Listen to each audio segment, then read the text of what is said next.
The National Broadcasting Company presents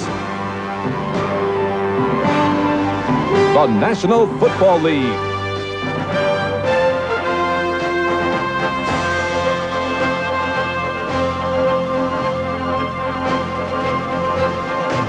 Today from Rich Stadium, it's the Houston Oilers versus the Buffalo Bills. Brought to you by Budweiser. Beechwood aged for that clean, crisp taste. This Bud's for you. By the heartbeat of America, today's Chevy truck. And by Allstate. For home, auto, and life insurance, you're in good hands with Allstate. It's an overcast day with a threat of rain in western New York as today the Oilers are set to go against the Buffalo Bills at Rich Stadium in Orchard Park, New York. Good afternoon, everyone. Don Criqui with Bob Trumpy. The Oilers come into Buffalo with a lot of optimism in the Oiler organization. As you know, they had a dramatic upset victory over the L.A. Rams last week, coming from behind in the fourth quarter. But the talk of this Oiler team right now, Trump, is defense. They've got a good one. I think it's justified. In my personal opinion, I think this Oiler defense is the most difficult to prepare for of any team in the NFL. Jerry Glanville's defense will blitz anybody from anywhere at any time. Buffalo today has to be patient to win. Well, the Oilers face a very fine quarterback. Houston fans know Jim Kelly well from his days with the Gamblers. Last week against the Jets, 73% of his play calls were passes. This one went to Trumaine Johnson for a touchdown, but the Bills came up 3 points short in the end. I wonder what Jerry Glanville will do today, if he's going to be blitzing him a lot, because Kelly's pretty good against the blitz. I'm sure he will, because that's what Jerry Glanville's done for the last 15 years in the NFL. I repeat, Jim Kelly and the Buffalo Bills can beat Houston. They've just got to be patient. When they have the opportunity to make the big play, they've got to make it. There is Jim Kelly set to go. Had a big day against the Jets. And there's his counterpart Warren Moon, who has really come out in the new Oiler offense, which is much more wide open. A season ago, his performance tailed off. Had 26 interceptions because when he threw, they were expecting him to throw. Now he throws on any down. Today's kickoff is brought to you by Budweiser, and the Oilers will kick it off to start the game. Lee Johnson ready to hit the ball. High spinning kick, well hit downfield. From the end zone, Rob Riddick, who scored 2 touchdowns a week ago against the Jets, running from scrimmage, elects not to bring it out. And so the Bills go on offense, first and 10 at their 20, and here comes Kelly, now in his second year in the National Football League. His runners are Greg Bell, a third-year player from Notre Dame, and Carl Byram, a big fullback from Mississippi Valley. Speed on the flanks, and Andre Reed and Chris Burkett. Metzlar's a very tall tight end, is a short target. Offensive line is sound. They've got some good people. Wolford coming on, second-year player, left tackle. Bears watching. Now it is first and 10 for the Bills. Jamie Mueller is in, starting at fullback. He's the up back, and he's a rookie. Kelly ready to go on first down. He's under the gun, and Jim Kelly is sacked at the 15-yard line. Trump. One of the things about preparing for the Houston Oilers is they disguise defenses all over the place, and what they're hoping is that they get pass rush. Ray Childress, young man who for the Houston Oilers, a first-round draft choice a couple of years ago. This is a coverage sack. It's a bad way for the Buffalo Bills to start, and the Houston Oilers defense feeds on that. They just had good coverage down in the field. There you see the front three of the Houston Oilers. They'll be all over the place. Ray Childress, the man credited with the first contact on the sack. Hand up. Mueller, the rookie back, breaks it upfield, crosses the 30, and he's ahead for a first down. So Jamie Mueller called on to start today in his second game in the National Football League, runs for 17 yards, and the Bills get a first down. Knocking him down on the play was Donaldson and Grimsley. Oilers with very quick linebackers, although not on that play, and a rookie, Al Smith, starts to get an inside backer. Started against the Rams, did very well. He's a first-year player from Utah State. The secondary may be the most underrated in the NFL. Steve Brown and Patrick Allen, 2 excellent corners. The big reason the Oilers give up such a low percentage to opposing passers. Hand off to Greg Bell, and he's out to about the 33-yard line. Childress again with the stop. Ray Childress, if not yet, is going to be one of the great players in the league. A third-year player out of Texas A&M, second player picked in the draft. Childress still learning how to pass rush. When he was at Texas A&M, he used to run over people. He's trying to learn that move around people. He'll be a lot better player. Excellent against the run, and a truly tireless worker for the Houston Oilers. Bills now with Kelly at the helm, looking for 8 yards on a second down play. He'll be throwing. Here comes the rush again. Kelly overshoots his man and very nearly picked up. He was going to Andre Reed, and coming up quickly was the free safety Jeff Donaldson in trouble. If he got it, it would be 6 for the Oilers. Yeah, Andre Reed kind of pulled his hands back in and let Donaldson have a pretty free shot at it. That's what Houston has to overcome. Jerry Glanville's point, this team doesn't know anything about 33 losses in the last 5 years on the road. This is a very young Houston Oilers team, so they really don't talk about it that much, but it is a factor. Now 2 wide receivers come to the near side in Burkett and Reed, and this very fleet Trumaine Johnson's at the top of your screen. 3rd down and 8, Buffalo, no score. Kelly's got a man. It's caught by Ronnie Harmon out of the backfield, and he's out to the midfield stripe. Ronnie Harmon, a second-year player from Iowa, who the Bills are still waiting to perform great things, delivers there with a 17-yard play on 3rd down, the run and catch. Richard Johnson was the man who made the tackle, but Grimsley, 59, was the man in coverage. If you can pick up the blitzers all over the place that you're going to see Houston have it everywhere, and Audrey McMillan, number 26, was right in Kelly's face, you're going to have a receiver open. You just got to take advantage of those spots. He had one there. The zone was back deep, and Kelly hit underneath it. To the run. Oilers giving yards grudgingly as Greg Bell comes in and gets ahead. Bell had 1,100 yards as a rookie runner. He was a surprise #1 draft choice out of Notre Dame. Hurt most of his career there. Went to 880 yards his second year. Last season he was hurt much of the time. Delivered very little. Richard Byrd made the tackle. And I think Marv Levy, now the head coach of the Buffalo Bills, is trying to find out if Greg Bell is going to be a Buffalo Bill or if he's going to be finding his life's work before the first half of the season's over.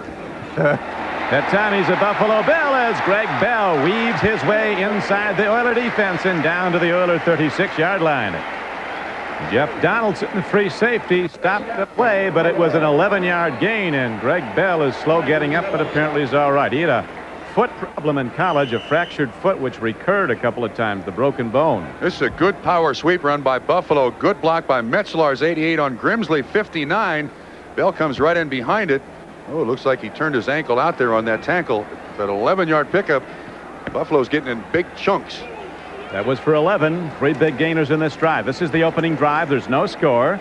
Jamie Mueller, who ran for 17 yards on his first carry, goes straight ahead this time and is knocked down by Doug Smith, the nose tackle for the Oilers. Buffalo coming off a 31-28 opening loss here at Rich Stadium to the Jets. The Oilers defeated the LA Rams 20-16 last Sunday, scoring 17 unanswered points in the fourth quarter at the Astrodome. This offense of Buffalo, too, make a comment about it. They've got some weapons. They can get the ball up and down the field. Ted Marchibroda is now their offensive architect, the man who coached the Colts to 3 championships or 3 divisional championships, and Donaldson saves a touchdown. Jeff Donaldson, the free safety for the Oilers, going high. Ronnie Harmon had the defense beaten. Kelly just a little bit underthrown. Trump, that would have been in. That's strange, too, that Donaldson playing free safety. He's replacing Bo Eason, who is injured. From behind the defense, look at the people coming. You got 59 Grimsley coming from the outside, but everybody's picked up. Donaldson sneaks in there, and that's twice now Houston's almost made the interception. Kelly was one of only 3 quarterbacks last year to complete over 50% of his passes against this Oiler defense. Oilers beat the Bills 16-7 in the final regular season game. Blitz. Dumps it off. It's caught by Ronnie Harmon, and he dumps ahead, and he looks like he might know they're going to spot him out of bounds short of the first down. Excellent read by Harmon. You can see the cornerback, Keith Bostic coming right at Jim Kelly. See Bostic go inside there. Harmon reads it properly. He's the hot receiver. Riddick, 40, gets a little bit of him. He just slows him up enough that Kelly can get the ball off. If this ball is thrown right in Harmon's gut, he can turn up to make the first down, but as it is, 4th and short. So Scott Norwood will try a field goal. It'll be a long one. 46-yard attempt. No score in the game. He's got enough distance, and he's got it. So the Bills take it down the field on their opening drive against a strong Oiler defense and get 3 from their place kicker. We'll be back with the Buffalo kickoff after this.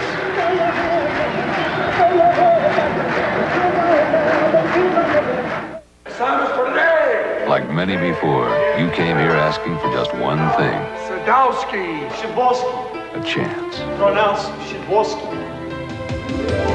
You're gonna make it here, 'cause you make America work, and this spot's for you. Here's to you, Beechwood Age, for that clean, crisp taste Hey, Sid. that says Budweiser. This spot's for you.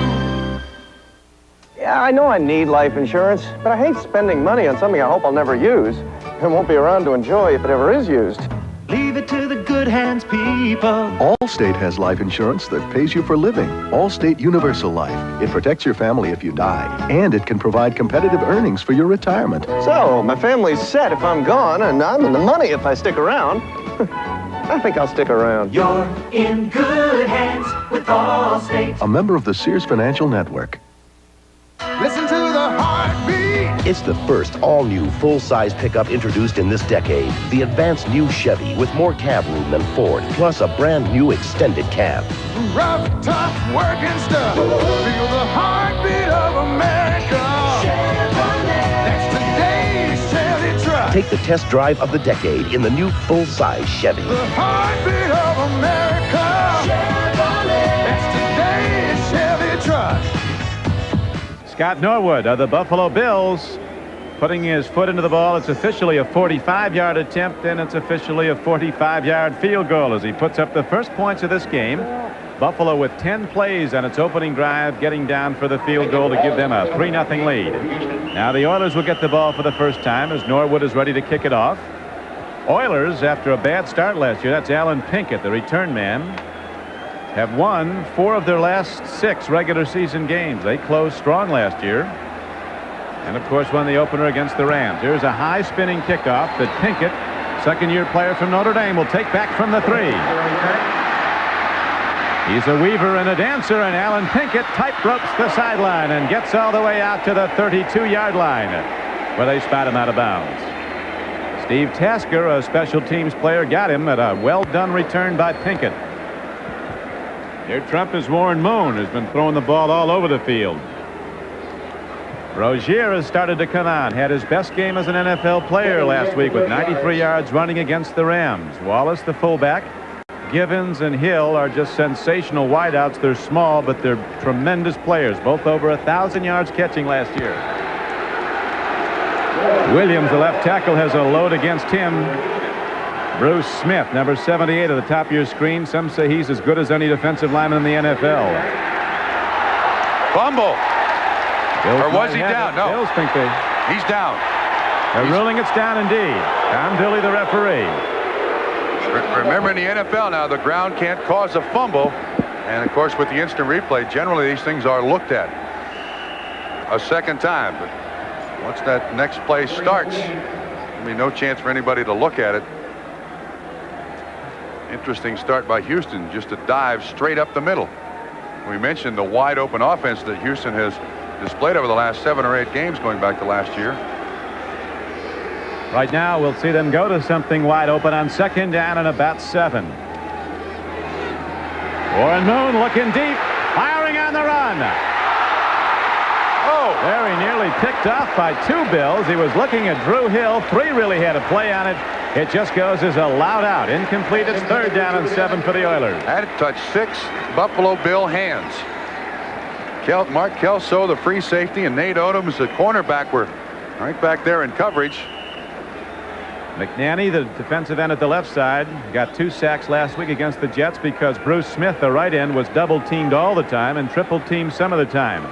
Shane Conlon, one of the standouts on the Penn State National Championship team, starts at an outside linebacker position for Buffalo. And another rookie, Nate Odoms. Starting at one cornerback, he's nose-on-nose at the top of your screen. Playing the bump and run. Bills cornerbacks confident up tight against this Oilers speed. Not close to a connection as the Bills put the heat on. Bruce Smith coming hard. Haywood Jeffries, a rookie wide receiver, was the intended man, and there's a marker down. On the Buffalo Bills are taking a page out of the Houston Oilers. Whoop, penalty on Buffalo. And taking a page out of the Houston Oilers book and blitzing Roland Mitchell, a cornerback. 7 defense, first down. Very expensive rookie mistake, Trump. Nate Odoms, who was playing that bump and run, and Ron Pitts. Was it 37 or 27? I think it was 27, wasn't it? Anybody can help us here? Somebody on Buffalo was holding. Well, the corner, Nate Odoms, 37, was up very tight on the wideout. And so, it was against Nate Odoms, the right corner. Now he's backing off. You'll see when they cut to the play shot. Nate Odoms is way off Haywood Jeffries, who's the top of your screen. Handoff, fullback draw. They'll shut it down. First down carry, good for about 3. McNanny made the knockdown for Buffalo. 3-0 Bills in the lead. 9 minutes and 14 seconds to play in the first quarter. Green Bay beaten badly by the Raiders last week. Out in front of the favored Broncos 7-0. Fans in Green Bay, Trump, were cheering for a strike while the Packers were being shut out. Now second down and almost 8. Oilers trail 3-0 first quarter. Free ball on the field. It's recovered by Houston. But for no gain, the ball is spotted at the 42-yard line. So again, Warren Moon goes to long yardage on third down. Rozier missed the handoff. Bentley was the man that was almost there. The Oilers trying to establish some control of that line of scrimmage, but the Buffalo Bills defense all over them. Now they come with 1, 2, 3, 4, 5, 6 defensive backs, a 4-man front, and 1 linebacker, Darryl Talley. This is a blitz front. You'll see man-to-man coverage in a lot of instances here.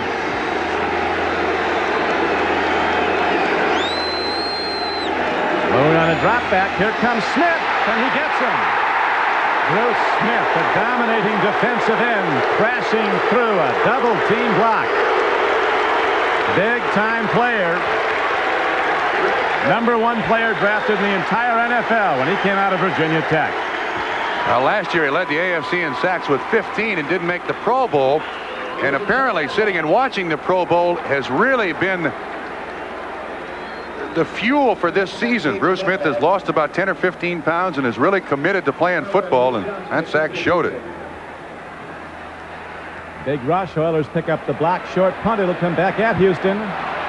Ron Pitts from UCLA, whose father is the former Packer running back. Elijah Pitts, now a Buffalo coach, runs it back. Walter Johnson, a rookie, made the stop for the Oilers, but the Bills go back on offense, leading 3-0 when we return to Orchard Park.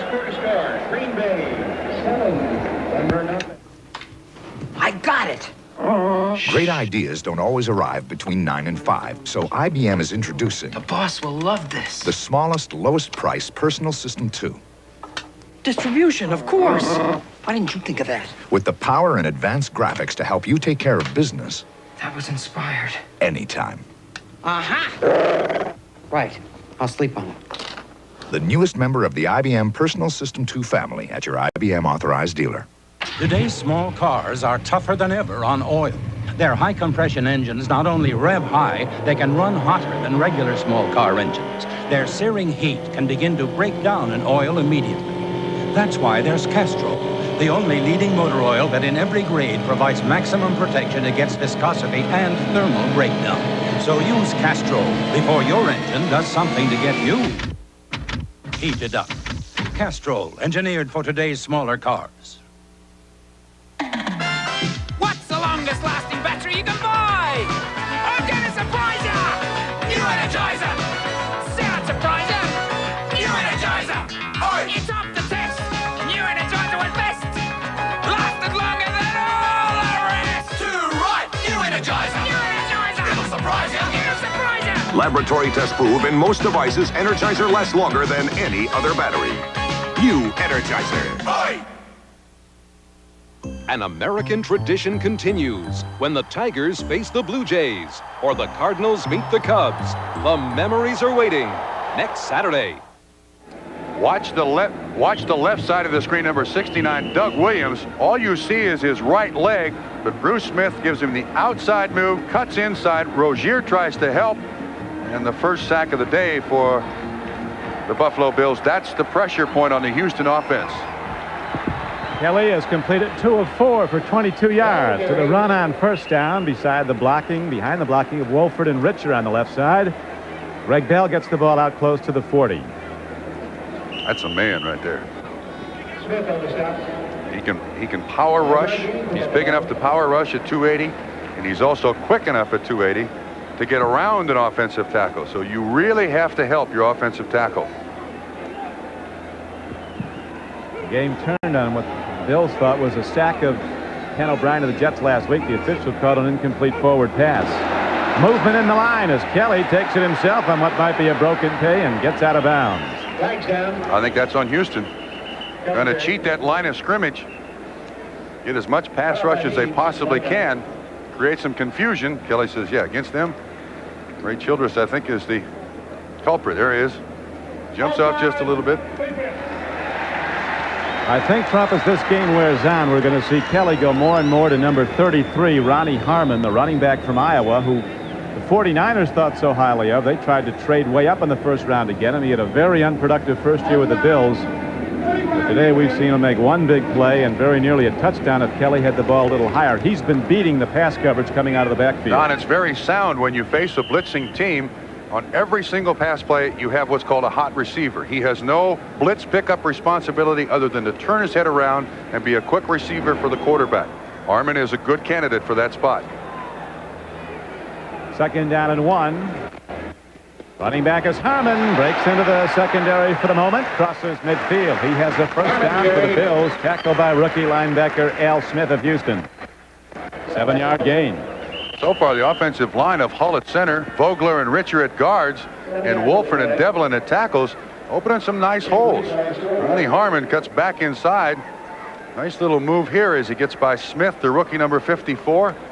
And I repeat, when the Bills are picking up yards, they're getting it in big chunks.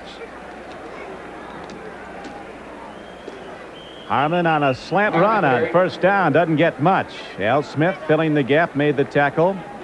Other backer, Johnny Meads, was also on the stop. It is a 3-0 game. Bills scored on their opening drive on a 45-yard field goal by Scott Norwood. The scoreboard staying the same as we check again. Green Bay still out in front of the Denver Broncos. They're playing at Milwaukee. Your old club, Trump, the Bengals out in front of the 49ers, a team that might be in trouble, San Francisco. Some defensive problems. An old offensive line, too. Kelly stands in. Throws it right to Keith Bostic. He's not done yet. Loses the ball. Free football. Oilers have it at the 48-yard line as Jim Kelly put it right in the hands of the standout strong safety Keith Bostic, who's having some year, Trump. That was his 3rd interception of this season. He had 2 against the Rams. Ball was intended for the tight end Pete Metzelaars, and Bostic stepped right in front of the intended receiver and makes the interception. It was rather easy. So Kelly has the first big mistake, but the Bills still lead 3-0. When the clock strikes 6:30, babe, time to head for golden lights. Hey, it's a good time for the great taste dinner at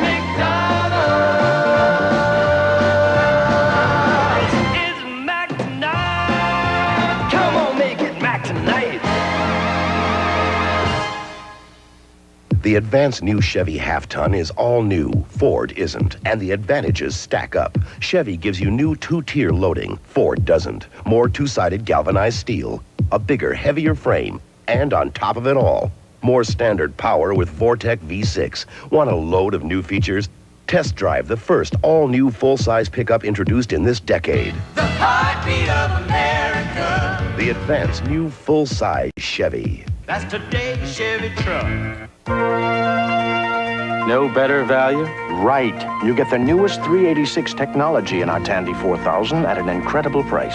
386 technology? Yes, it's faster, more powerful, and it runs today's MS-DOS and tomorrow's OS2 software. What about desktop publishing? It's easy. With our laser printer, the Tandy 4000 gives you professional results every time. I see. Better value. Tandy Computers, because there is no better value. Only at Radio Shack Computer Centers.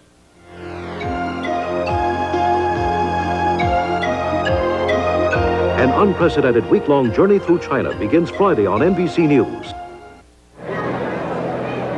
From behind the defense, you'll see Pete Metzelaars, the tight end, come right in front of John Grimsley, 59. Bostic, 25 right there. Metzelaars kind of stops a little bit. Bostic goes in front of him. First turnover of the game for the Houston Oilers. Warren Moon, who had a big day a week ago, as Bostic on the sideline, head shaved, and 3 intercepts in the book already this year, looks on. And Moon on first down, throws hard, and Drew Hill comes down with the ball for Houston to the 38-yard line of Buffalo. So a fastball drilled in between defenders, good for a 16-yard gain. Warren Moon against the LA Rams last week threw 43 times, completed 21, 310 yards passing, 2 for touchdowns. He was intercepted twice. Ron, I think fundamentally, when you look at his mechanics of throwing a football, one of the soundest you can find in the NFL. And he's an athlete, Warren Moon. He can also run.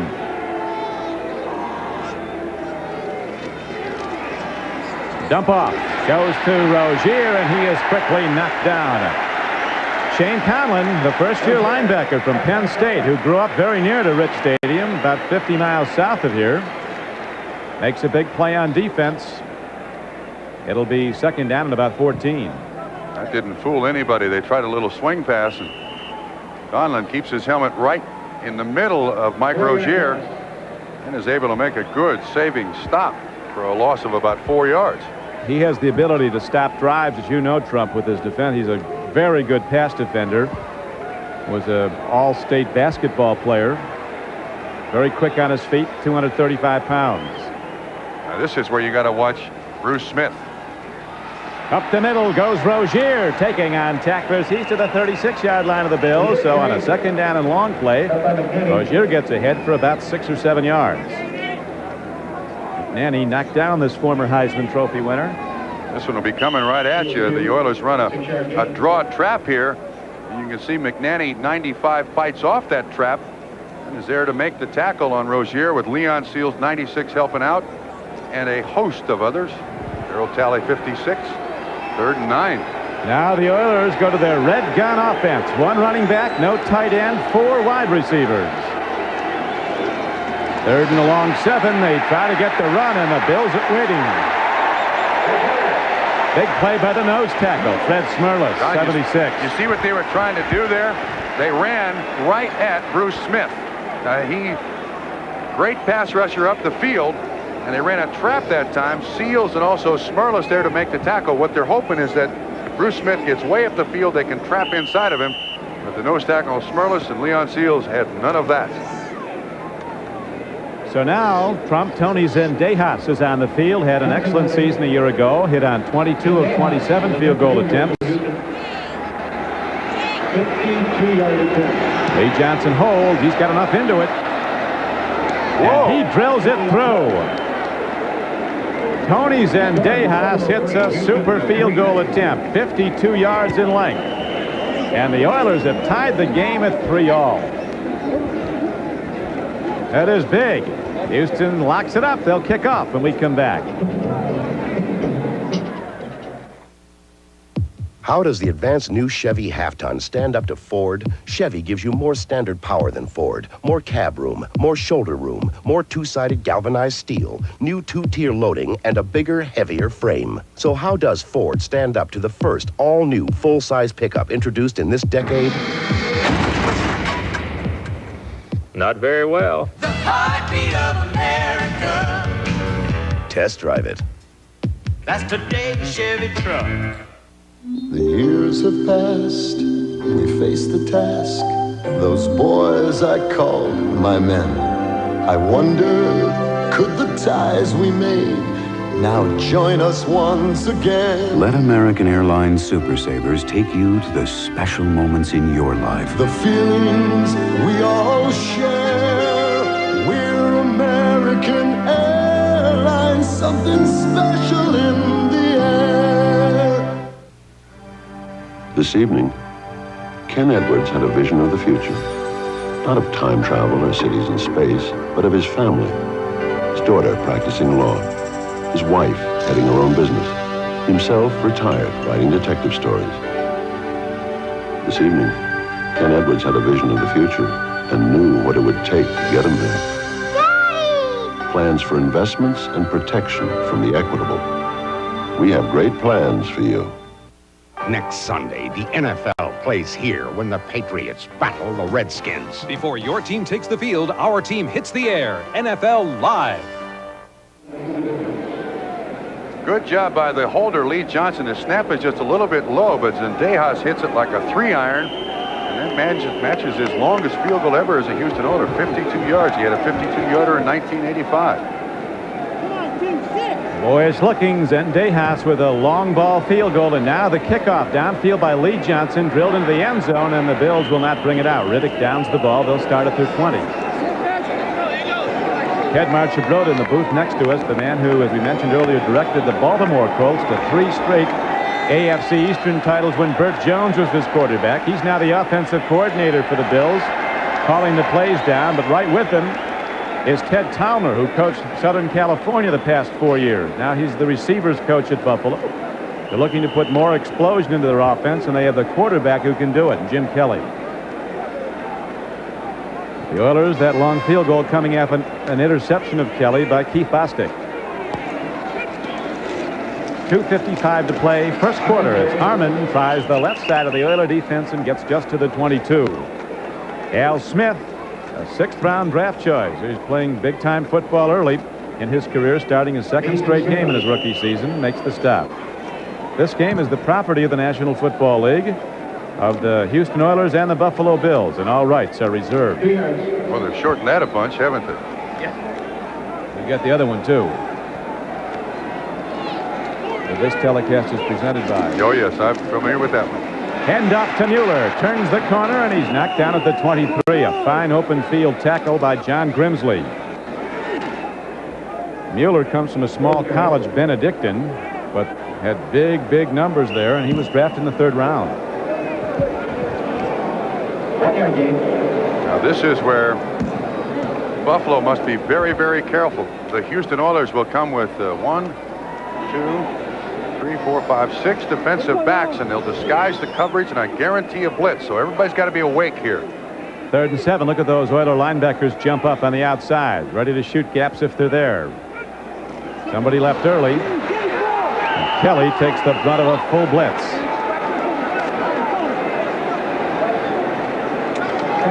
William Fuller, an extra defensive lineman, came in, and they're going to call a sack. Good. William Fuller gets the sack. The movement was against the Bills, and Buffalo has to punt it.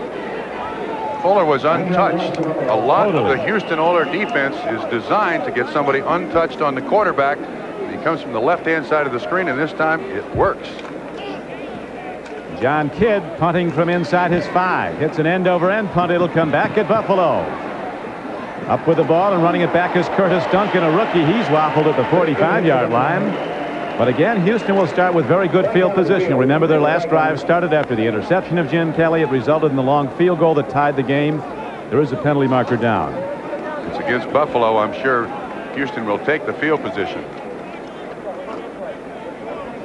Talking to the Oilers, referee Tom Dooley. Just a 33-yard punt and a 3-yard return. The kicking team, the penalty is declined.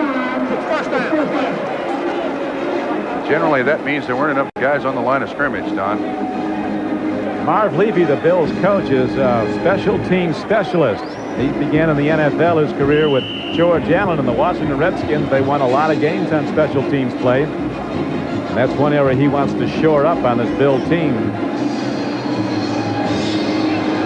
Warren Moon and the Oilers set to operate again with the game tied 3-3 and 1:20 to play in the first quarter.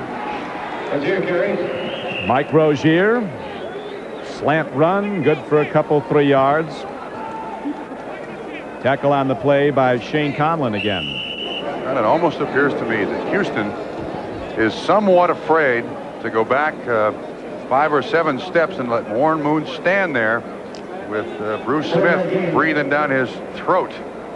They're going to try to protect him as best they can. They're going to have to use a running back to assist Doug Williams as an offensive left tackle. 2nd and 6.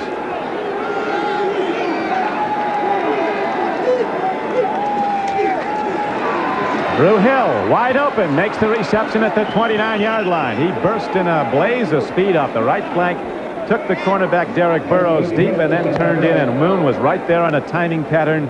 good for a 12-yard gain as Marv Levy gets some counsel from up top on his defense. That square in pattern, the same one run by Drew Hill on the last drive. Derek Burrows has given him quite a bit of cushion, and he comes out of the ball game now, and Roland Mitchell replaces him at corner. The man in black with an upside-down armadillo on his chest. Is that right, or is that an Oiler Derrick? No, that's an upside-down armadillo. Warren Moon takes a look, swings it out. Well thrown ball and a nice catch. But then a big hit is put on by Darryl Talley, a linebacker who was not expected to play today because of back problems.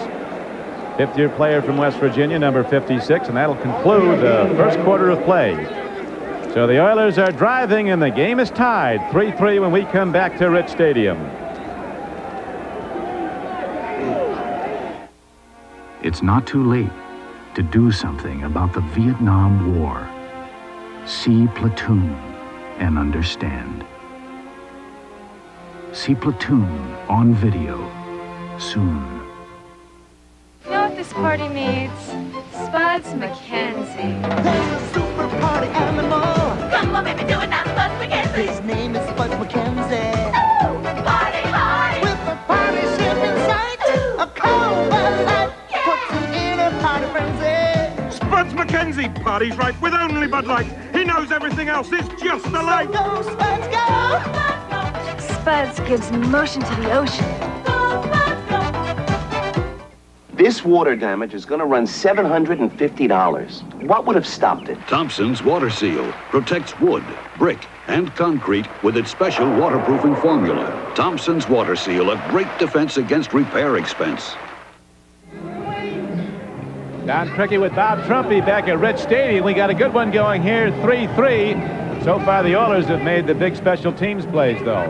And also, the big turnover by Jim Kelly and the Buffalo Bills hurt a great deal. To that point, the Buffalo Bills had handled the pressure and also the blitz of the Houston Oilers very well. Now, my guess right now is that Walt Corey of the Buffalo Bills has got to come up with a blitz here to try to stop the momentum of the Houston Oilers. This drive started at their own 45-yard line, and you got to create that third down and long situation to keep the Buffalo Bills in the game.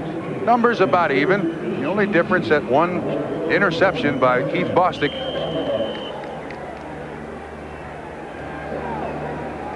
Bills with more offense, but points are even, and right now the Oilers are in good position. They've got a guy who just hit a 52-yard field goal in Zendejas.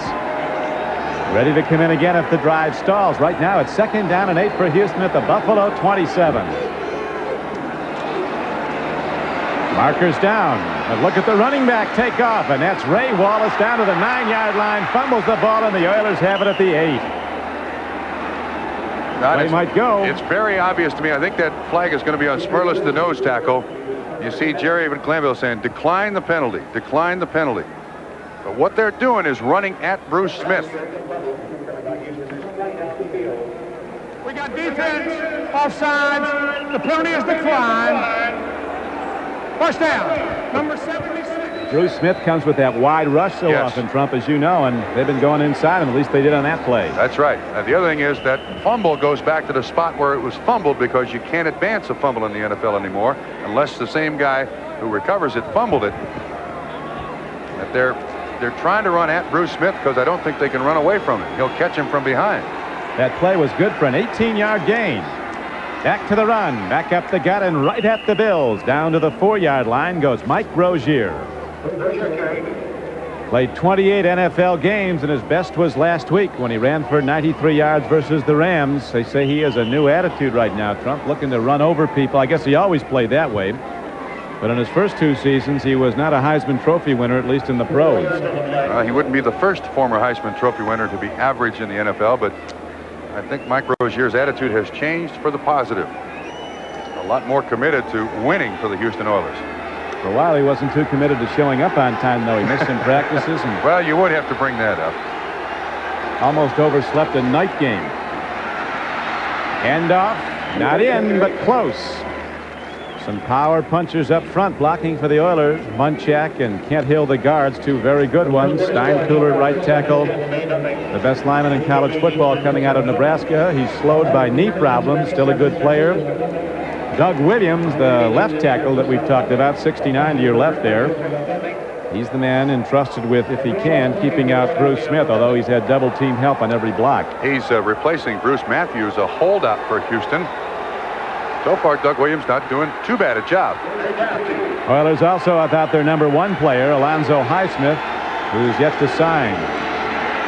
Throw and a catch and a touchdown for Houston. Drew Hill screens off the cornerback, the rookie, Nate Odoms, and the Oilers again take it down after a short punt. Again, good field position, and again the Oilers turn it into points as they score the first touchdown of the day to take a 9-3 lead. I think that's a veteran taking advantage of a rookie. Nate Odoms, a rookie out of Wisconsin, has got to look back at that quarterback. Somehow you got to have an eye on the receiver and also an eye on the quarterback to know when the ball's coming. Zendejas, concentrating on the spot, delivers the extra point up and good. Now with 13:06 to play in the first half, it's a 10-3 game Oilers. Drew Hill right in front of you there. He looks back. Warren Moon throws this ball, and Odoms is right there. But he doesn't see the ball coming in, and therefore he can make no effort to stop the reception. As it is, it goes for 6. There are about 20 small sedans to choose from out there. But if you're looking for the best value, you can stop right here. The new Mazda 323 SE has a bunch of technical sophistication like fuel injection, a list of standard features that just won't quit, all backed by the best warranty in its class. I'm not kidding. You've got to check out this Mazda 323. A better economy car value comes from our intense commitment to your total satisfaction. That's the Mazda way. Okay. All right. I just want to say I'm glad our friends from marketing and accounting can be here with us to share this. Yeah. Whoa! They're eating all our cake, too. I know for some of you, I'm just the guy who chose the computers. But what I am proud of is how we've helped each other. Now, everything that Fran's bean counters do helps us. And ditto for Kelly's people in research. But what's important is, it's not just the 3 B's that make us smarter. We make us smarter. Did you see the paper this morning? Yeah. This is why we did what we did. All right. Why we made the choices we made. Tomorrow, I leave for the West Coast office. They're back where we were a year ago. Now, I hope they're as good as you guys.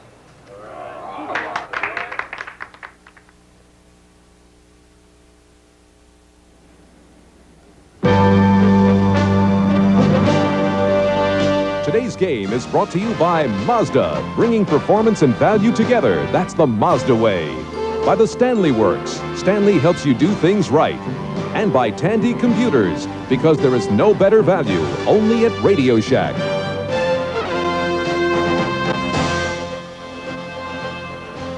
Back to live action. Rob Riddick returns the Lee Johnson kickoff for Buffalo. He's across the 25 and out close to the 30-yard line. Run out of bounds on the play by Alan Pinkett of Houston. Oilers, though, after a short punt by the Buffalo punter, John Kidd, end up with a 7-play, 45-yard drive. On the payoff end was Drew Hill. 2-yard touchdown pass from Warren Moon, and the Oilers, with 10 unanswered points, have come from behind to take a 10-3 lead. 12 minutes and 55 seconds to play in the first half. Sun now shining brightly. Threat of rain has gone away. Temperature in the mid-60s, and wind, often a factor here in western New York, is not a problem today. Kelly against a rush. Childress is after him. Kelly lets it go. Man is out there. Burkett! He has the ball down to the 24-yard line. Chris Burkett, a big, rangy, speedy receiver who averaged over 22 yards a catch last season, beats Steve Brown, and Jim Kelly throws a perfect ball, 46 yards. It's a first down for Buffalo. And it starts with good pass protection. They run a game, Houston does, up front. Ray Childress almost gets to Kelly. You'll see him coming from the right. Kelly already showing great presence, steps up and turns it loose. This Kelly guy, with his strength of arm, Marino gets an awful lot of conversation, and Elway gets an awful lot of conversation. This guy's in the same category. Kelly putting it up again, drills it. Man is a little bit high on Andre Reed. He had a step on the defender. Steve Brown running a post pattern. Andre Reed, a much shorter receiver than Chris Burkett.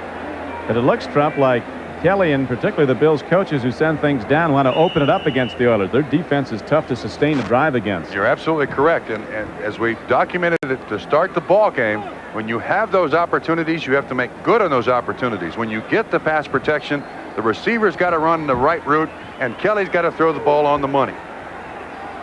2nd and 10. Handoff. Mueller finds some room, gets inside the 20 and down close to the 19-yard line. You know, I have a feeling Mueller played at Benedictine. Where is that? Someplace in Kansas. There's about 60,000 people here, and maybe in his career, it might be 10 times as many as he's ever played against or seen watch him play in all the years that he was Benedictine. You understand what I'm saying? I do. There's a lot of people here. But he's used to crowds. He's the youngest of 12 children.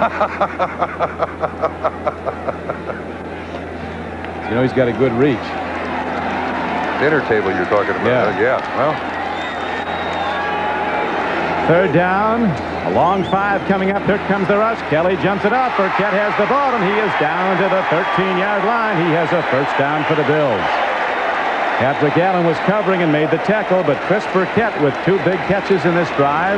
The first for 46 yards, and that one good for a first down. Again, a great job by Kelly. You'll see Donaldson, the free safety, with a free shot on Kelly. He stands right in there, makes the completion to Burkett. A 6-yard pickup. This comes from Kelly's left, and there was a double blitz here. Donaldson coming from the outside. So far, Buffalo picking it up. Oilers lead at 10-3. Bills challenging. Here comes Harmon. A big block as Harmon turns the corner and takes on Bostic, who knocks him out of bounds at about the 10-yard line. As we check the scoreboard, it's 10-3 Houston here. Chicago on the Peyton run of a yard. Goes in front of Tampa Bay.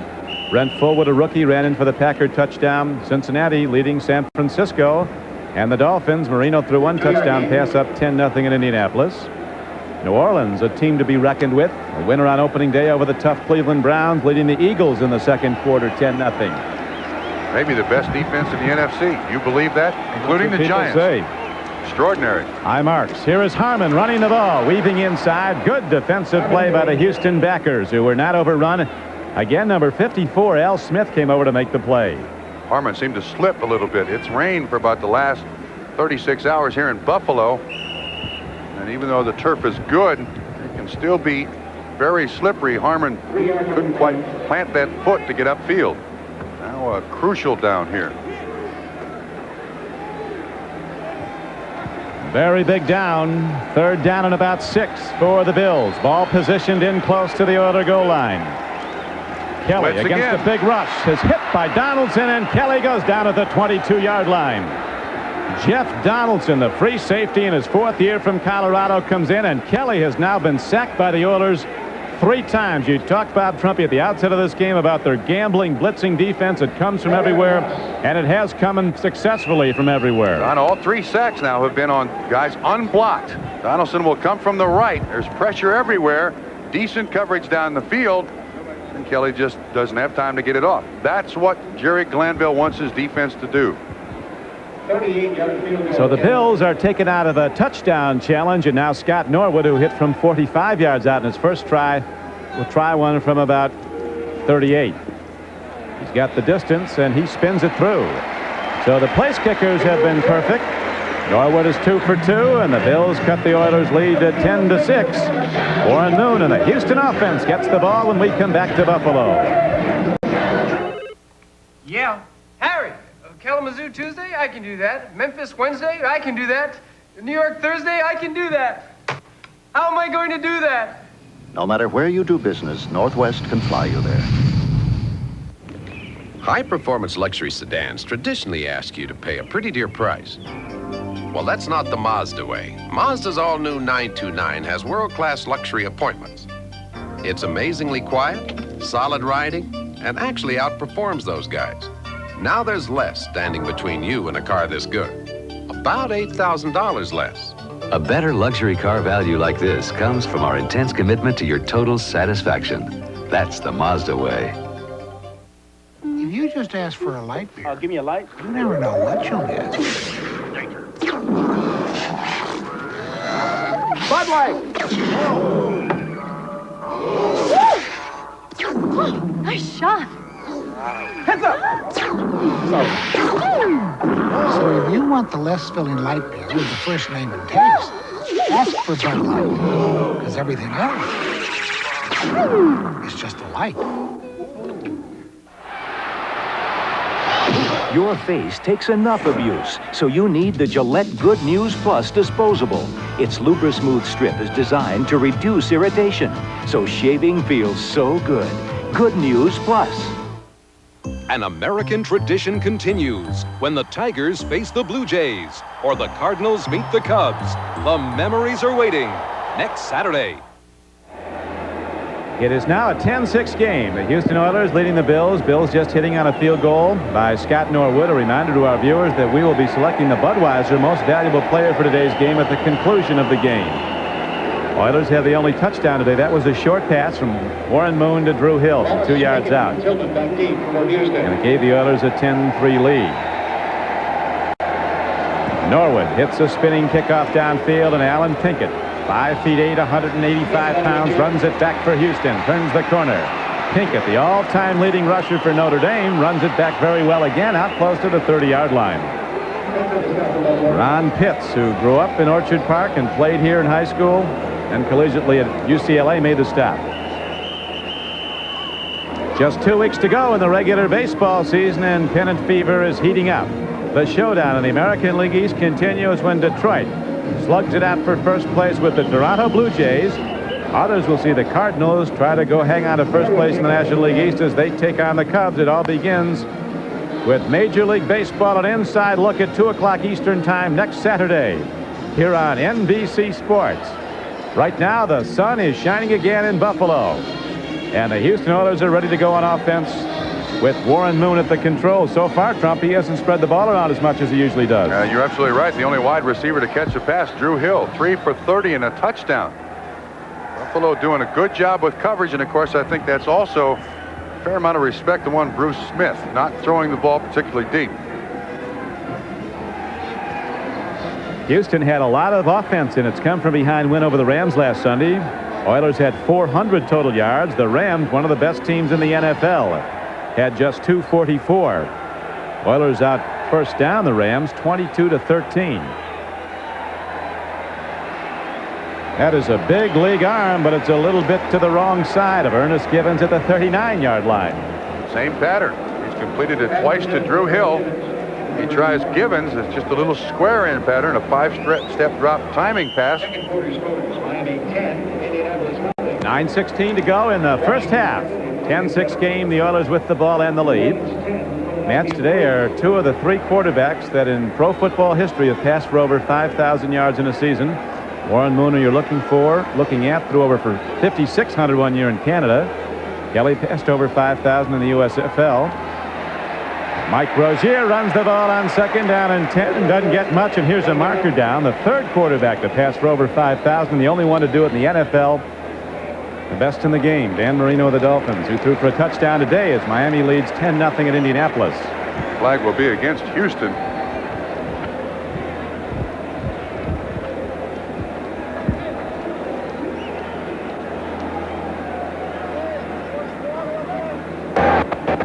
Opening 63 offense. The penalty is declined. It's third down. Mike Munchak, one of the best in pro football at his position, the left guard for the Oilers, now in his 6th year from Penn State. He's had some injury problems. If you want to see an offensive lineman play like they write it in the book, the textbook of blocking, he doesn't knock him off the ball. He knocks him off the screen sometimes. When he's healthy, you're right. Watch Smith here, 78. 3rd and 10 Oilers as Moon sets up in the shotgun. Lets a long ball go, and it's well overthrown. Ernest Givens has interfered with a very poor call that'll be overturned. That is a prediction here. No, they don't. Not on penalties, Don. That's going to be on Mark Kelso. The ball was overthrown. It was an uncatchable ball, and the hit came after it flew overhead from. But the instant replay official cannot overrule a penalty. That's not the function. Right. That's not the function of the instant replay. I do believe this is a good call. I disagree. Overthrown ball. Because Kelso could see the ball coming in. That's the only reason I say that it's a good call.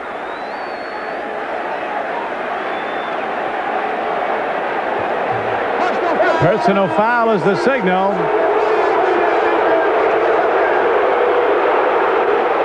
Kelso hurt the Bills badly last week. He hit a player out of bounds. Now everything's coming back from. Yeah, it's a 15-yard mark-off from the spot of the last play and an automatic first down.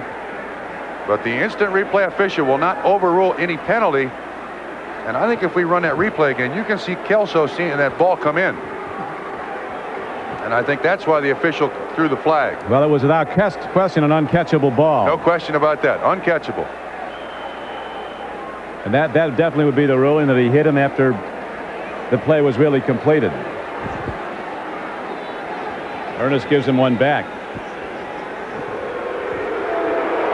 So the Oilers are beneficiaries of a penalty call, a personal foul call. That was on a 3rd and 10 play, so it keeps the drive alive. Moon to Rozier, trying to break through. He does get to the 50. A good game by Mike Rozier for the Oilers. He's ahead for about 6. 7-yard gain. If they spot the ball, it's going to be a 4-yard pickup.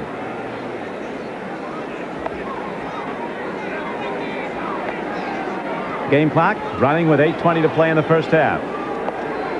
Gibbons comes to the near flank. He's against the rookie Nate Odoms.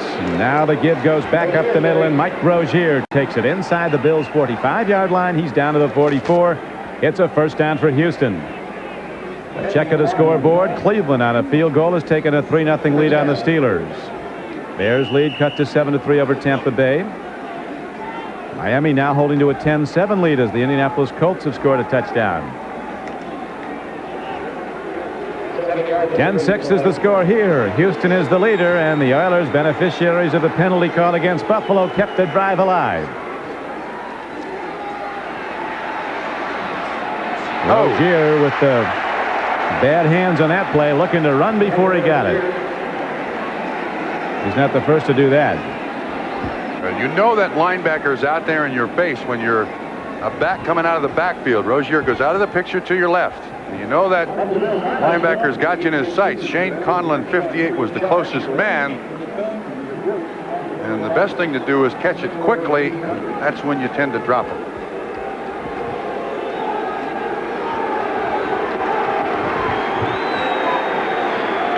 Now 2nd down and 10 comes up for Warren Moon and the Oilers.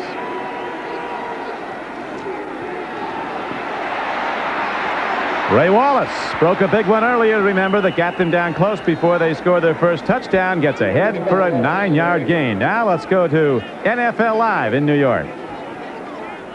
All right, Don, Gary Hogaboom back at quarterback for the Colts. Throws 17 yards to Matt Boozer for a touchdown. The Colts have lost 13 straight to the Dolphins, but they're keeping it close today. 10-7. Hey, Don, tell Trump Jimmy Cephalo sends his best. Thank you, Jimmy. Appreciate that. Mike Rozier on the ground. Once again, trying to run inside the pass rush of Bruce Smith and got it done. We have an Oiler down being attended to. We'll be back to Rich Stadium after this. Fans, please. Mr. Garfield, welcome to Embassy Suites Hotel. My room. Oh, all our rooms are really 2-room suites for the price of a single room. Beautiful. Don't change a thing. The living room, sir. Love what you've done with this room. The bedroom. This is great. I need my space. And of course, you'll want to take advantage of Embassy Suites' free breakfast. Food. Served every morning. At Embassy Suites, you don't have to be a fat cat to enjoy the sweet life. I resemble that remark. Stanley. We open doors all across America. Doors that open wide and welcome you inside. They'd open up to your special day. Doors that get you on your way. Stanley doors for London eyes that bring you in when it's warm and dry. Stanley Doors for the quality of your life. Stanley helps you do things right. There's only one way to appreciate Zenith's 27-inch stereo television with breathtaking sound by Bose. Go hear it. Zenith and Bose. Quality. And there's never been a better time to go hear it than now. Just trade in your old TV at participating Zenith Bose dealers and get up to $200 off Zenith's 27-inch digital TV with stereo sound by Bose. Offer expires October 31st. See what a busload of NBC stars did over the summer in an all-new movie. Hit it, boys. If it's Tuesday, it still must be Belgium. Monday. With Bob Trumpy, this is Don Crickey back at Rich Stadium. Big crowd on hand as the Oilers and the Bills are hooking up. Houston has the only turnover of the game, an interception of Jim Kelly. They subsequently turned into points, and now they've capitalized on a Buffalo defensive back's mistake, a personal foul that kept the drive alive. Bills come a hit, and now their defense fired up. Alan Pinkett got the call, and he does get the first down. A short yardage play. He gained it down to the 33-yard line. McNanny made the knockdown for Buffalo. Kind of interesting. They take out a 6-foot, 220-pound running back in a short yardage situation and put a 5'8", 180-pound running back in. He's a player, though. Notre Dame's all-time leading rusher. That says something. Blitz is picked up. Well done by the Oilers, and Givens takes it down. A big hit on him by Derek Burrows. But Ernest Givens, who caught 6 passes for 117 yards last week against the Rams, makes a big play for Houston, and despite the hit, comes back smiling. Tough little kid. This is an excellent job by Houston picking up the blitz, recognizing the blitz. The hot receiver is Ernest Givens out to the sideline, and he knows he's going to get shillelagh'd, but hangs onto the football for about an 8-yard pickup. Only way you can cover Ernest Givens is with a net. Hand up to Rozier. The yards coming tough, and again he pile drives inside the Bills' 20-yard line, and he gets a Houston first down. And in my conversation with Marv Levy yesterday, the head coach, director of operations for the Buffalo Bills, this is his worst fear, that this defense is not strong enough yet to stop anybody. When they start a drive, it doesn't seem that Buffalo is able to stop anybody. And of course, that penalty was the thing that extended the drive. And the penalty by Mark Kelso, personal foul, and the Houston Oilers are really in sync right here. They really are, and that time a trap block sends Rozier shooting up the middle on a first down carry. He's down to the Bills' 13-yard line. Bills had a lot of trouble stopping the run in the preseason, gave up over 5 yards to the average rush of their opponent, and Houston, with a lot of power in its front wall, is pushing the Bills off the ball at the snap. Time of possession against the Buffalo Bills has been remarkable, absolutely remarkable. And they just don't get Jim Kelly on the field that many times in a football game. But a personal foul called on an incomplete pass on 3rd and 10 kept this drive alive.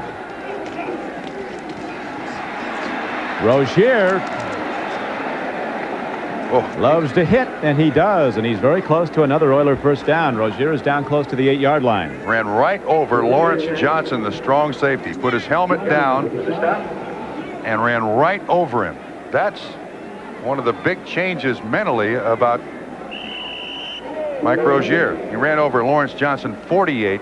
That's Kelso, the free safety, who assisted on the tackle. It was a first down for Houston. Rozier, with a lot of cutting speed, also has overpowering straight ahead ability.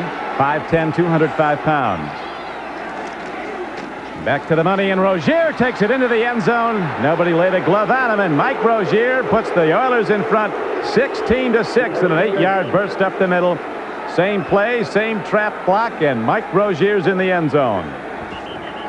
This Houston Oiler offense, an excellent trapping team. They got the defense they want. And sometimes, Don, when the right defense is called for a trap, you pop through there like an ejection seat, and that's what Rozier looked like. There's another aspect of this game, Trump, that bears notice, that the Oilers aren't making the mistakes the Bills are. Oilers have been a sound team. They haven't turned the ball over in this game. Bills did. Oilers turned it into points. Bills had a drive stopped on an overthrown ball on 3rd down, but a late hit, a personal foul call kept it alive, and subsequently we see the Oilers go back in the end zone. So Houston, playing much more solid football, gets the extra point up and good by Zendejas with 3:53 to play in the first half. 17-6, Oilers. Rozier, 8 yards, and took 6 for Houston. As the years go by, I know I'll always have a friend. Just as long as you stand by me. For over 100 years, friendships have been formed and kept over the quality beers of Anheuser-Busch. Darling, darling, stand by me. Oh, stand by me. There's the score, 17-6. The last 6 points supplied by Mike Rozier right up through the middle. And watch this play. Excellent lead block. Good pressure by the center. Good job by Pennison. And actually, I thought that was a trap because it opened so quickly. It wasn't. It was just a push block. Here's the kickoff to Reddick, and he starts to come out. And then his counsel don't do it by Ronnie Harmon. And so the Bills will start from their 20. The Oilers just going 72 yards in 13 plays with Rozier on the payoff end from a yard out. As Mojo gets a big hand. The Oiler man who comes out and gets the kicking tee. They hadn't seen him in action in Buffalo before. Here's Jerry Glanville. Yeah, my ball club's in the end zone. We'll take the points. Now, if you think the Houston Oilers defense was crazy and caused them problems before, with a 17-6 lead, it gets a lot more crazy. They've already sacked Jim Kelly, have the Oilers, 3 times in the first half. 3:46 to play in the half. 17-6 Houston. Throwing a catch to Burkett, but not for much. Patrick Allen didn't give anything deep, so Burkett turned out on him, and the play is for a short gain. It does stop the clock with 3:36 to play in the half. Buffalo needs to get some points before this half. You know my feeling on drives ending halves and starting halves.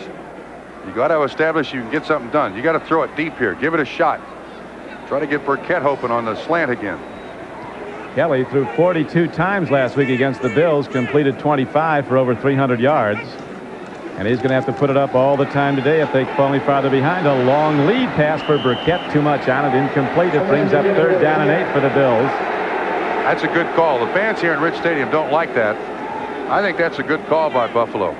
You got to somehow stretch that defense as best you possibly can and hope that your wide receivers can beat that man-on-man coverage. There's Marv Levy, head coach, and as you documented, Ted Marchibroda, the offensive coordinator. So far, Trump, Jim Kelly has thrown the ball 10 times. He's completed 5 for 77 yards. No touchdowns. The Bills' points all both on field goals. 17-6 game. Look at that. 1 interception for Kelly. 10 guys up at the line of scrimmage. Beautiful play by Kelly, but Harmon never looked back. Full rush on Kelly. Stood in the face of it. As you pointed out, the hot receiver's the man who goes to the open area of the field where the blitz comes from, and Kelly put it right to him, and Harmon never looked. That time, Doug Smith, 99, runs a loop, comes from the right-hand side. You see 26, a defensive back coming in there. Harmon just didn't turn around. If he does, it's a completion for a 1st down.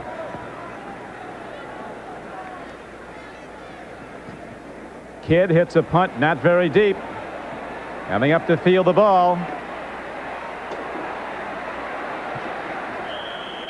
It's Curtis Duncan, the rookie, who is back to the 42-yard line.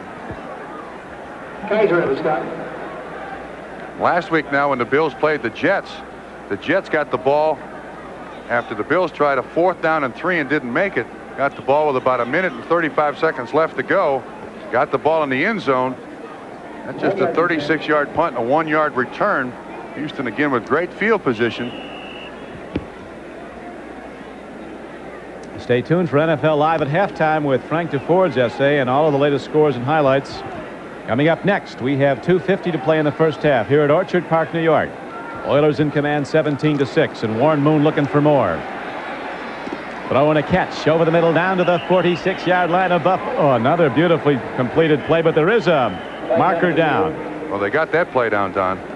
Pass complete to Gibbons. Yeah. That's 2 to Hill, and that's 2 to Gibbons on exactly the same play. Just a timing pass to the wide receiver who runs a square in. You got a legal procedure against Houston. Buffalo will take the penalty. It'll be 1st and 15. Somehow they got to change up their coverages there. It's been predictable on first downs.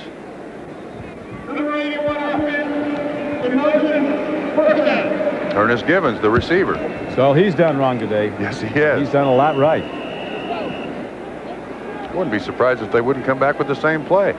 Buffalo's not come close to stopping that one yet. Givens was a second-round draft choice a year ago out of Louisville. Dwight Gooden struck him out twice in a high school game, and he decided to concentrate on football. His father spent time in the Indians organization. Ernest Givens. Here's a quick throw. Big arm by Moon, but again, he's to the wrong side. Coming off the flank on the far side of the field was Willie Drury. Running a pattern for the first time, and it's now going to be second down and about 16.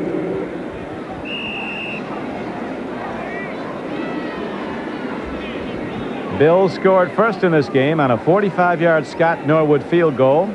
Oilers came back down the field, and Zendejas hit from 52 yards out. Then the Oilers, on a sustained drive, took it in. A 2-yard touchdown pass from Moon to Drew Hill made it 10-3. Bills got another field goal from Norwood. It was 10-6, and then after the mistake by the Buffalo safety that kept the drive alive, a personal foul call, Oilers went 72 yards, and they now lead 17-6 as they go to the run on second and long. Rozier runs it. Darryl Talley knocked him down.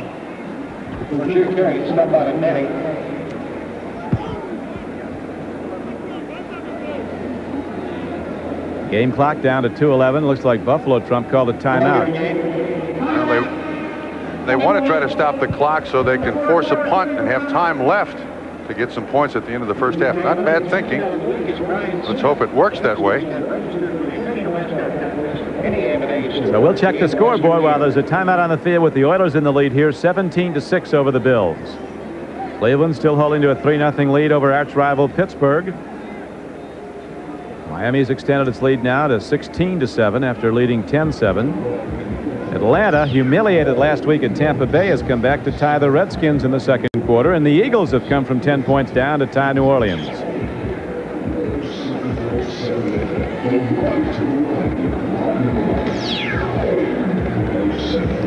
One question the Oilers hope to answer, Trump, is how they respond after an opening day win. They've won their first game the last 3 years. In fact, last season, I think, lost their next 8. Closed strong. Right now, they're standing tall. There's a lot of people in that American Conference scouting staff, some other teams that think this is a real contender, Houston. This team has got so many first-round draft choices, it's not even worth trying to name them. It'll take you all day. And they have talent and a great defense. On the field today are 6 first-rounders, 6 second-rounders, and 7 third-rounders. Team built on the draft. Rozier gets the option pitch back.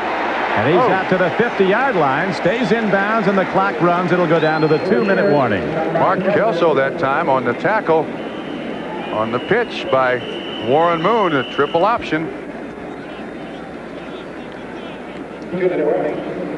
So the 2-minute warning is given. Timeout on the field with Houston in the lead, 17-6. We'll be back in a moment. Liberty Mutual Insurance presents Legends of the Game. In a career that spanned 4 decades, this old warrior is perhaps best remembered as a kicker. But he led the NFL in pass completions in 1953 and the AFL from 63 through 65. Who was this legend? In the past 2 years, 500,000 more Americans switched to Liberty Mutual for their auto, home, and life insurance. More Americans are living in homes, getting into cars, and for workers' compensation, more American workers are insured by Liberty Mutual than anyone else. Because Liberty Mutual people do the job right. America believes in liberty. Liberty Mutual Insurance. With the Bears, Colts, Oilers, and Raiders, George Blanda's rifle-like arm and accurate toe made him a legend of the game.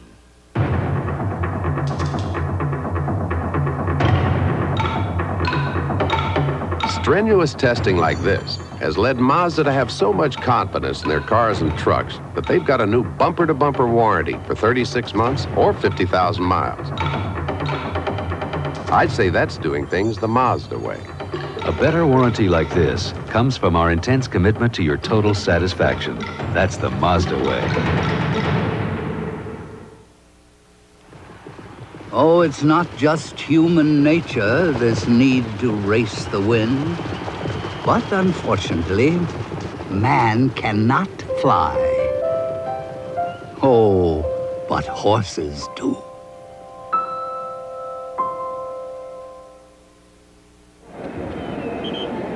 From behind the defense, we'll watch that last play. Rozier certainly used to having the ball pitched to him. McNanny, 95, bites inside. Rozier runs that sweep on the pitch from the quarterback, but not enough for a first down.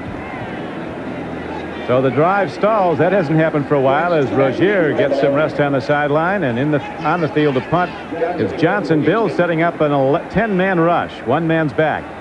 High snap. Here they come. He got a piece of the ball, it looked like. It's a very short kick. And it'll be down by the Oilers at the Bills' 25-yard line. So the Bills came right up the gut. Lee Johnson looking to block the punt. It looked, Trump, like somebody got a piece of it. It was only a 25-yard punt. I think it was Steve Tasker who got his hand on it, and I frankly don't know how he missed it. 89 will be flying right across the front. That's 89 Steve Tasker. I don't know how he missed that ball completely. Ends up being 25-yard punt it ends up being. Oilers running the ball well today. They have 101 yards here in the first half. Bills have run for 62. Jim Kelly 5 for 11 so far. That one interception was expensive. Here's a throw and a catch to Riddick as the Oiler defense gives up the short yardage play to the back coming out. Game clock very much a factor now as you see it ticking down into the 130s in the first half. 17-6 Houston. Big rush. Kelly eludes it for the moment. Throwing on the run. He throws a completion for a first down. As Jim Kelly is a hard guy to get in the grasp and control of a defensive lineman. He's so big and strong. That time there was plenty of pressure all over him.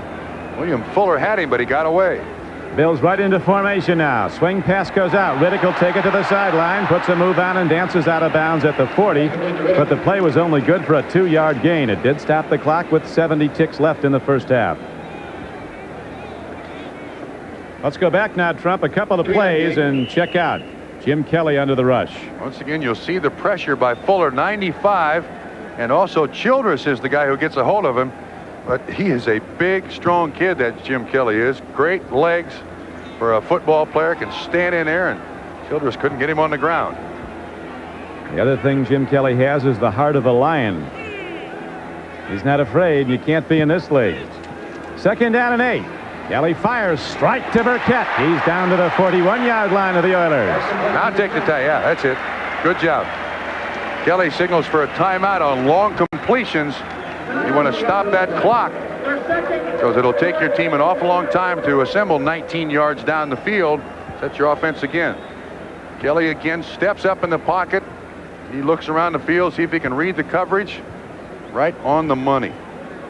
Burkett makes a nice catch and knows he's going to get Shillelagh. Grimsley hits him, but a 19-yard pickup.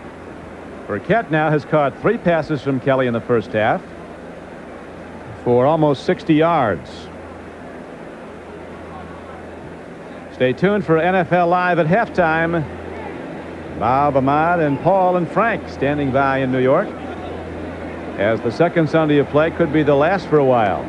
Players threatening to go out. There's been a lot of additional concerns for the Oilers in that organization. Threat of a strike that every team has. The possibility of a move to Jacksonville. I'm not saying Jacksonville doesn't deserve a pro football franchise, but I know that the fans of Houston don't deserve to lose one. $115 million guaranteed by Jacksonville. That's tough to turn down. I say they're not going. Houston hopes you're right. Big rush. Kelly in trouble, and he's sacked. Coming hard was outside linebacker Robert Lyles. Number 93 of Robert Lyles. Coach Jerry Glanville says he's not fast enough, he's not big enough, he's not strong enough, but when you add it all together and check everything out, he's the best linebacker we've got. Don, once again, that's the 4th sack of the day for the Houston Oilers, and 4 times the sacker's been unblocked. That's exactly the design of the Jerry Glanville defense, going back to the Atlanta Falcons back in the late 70s. Now watch Lyles, 93, come through here. No, you see Harmon about to step out. He's apparently the guy that's responsible for Lyles, but only gets a little portion of him, and Lyles Shillelagh is the $8 million Buffalo quarterback. rattles his head on the turf, you get up with some cobwebs and say, Harmon, Ronnie Harmon, that's your guy. Make sure you pick him up next time. Kelly Trump throwing the ball well. He's completed 9 of 15 for 111 yards. That one interception, though, it was expensive. Yes, it was.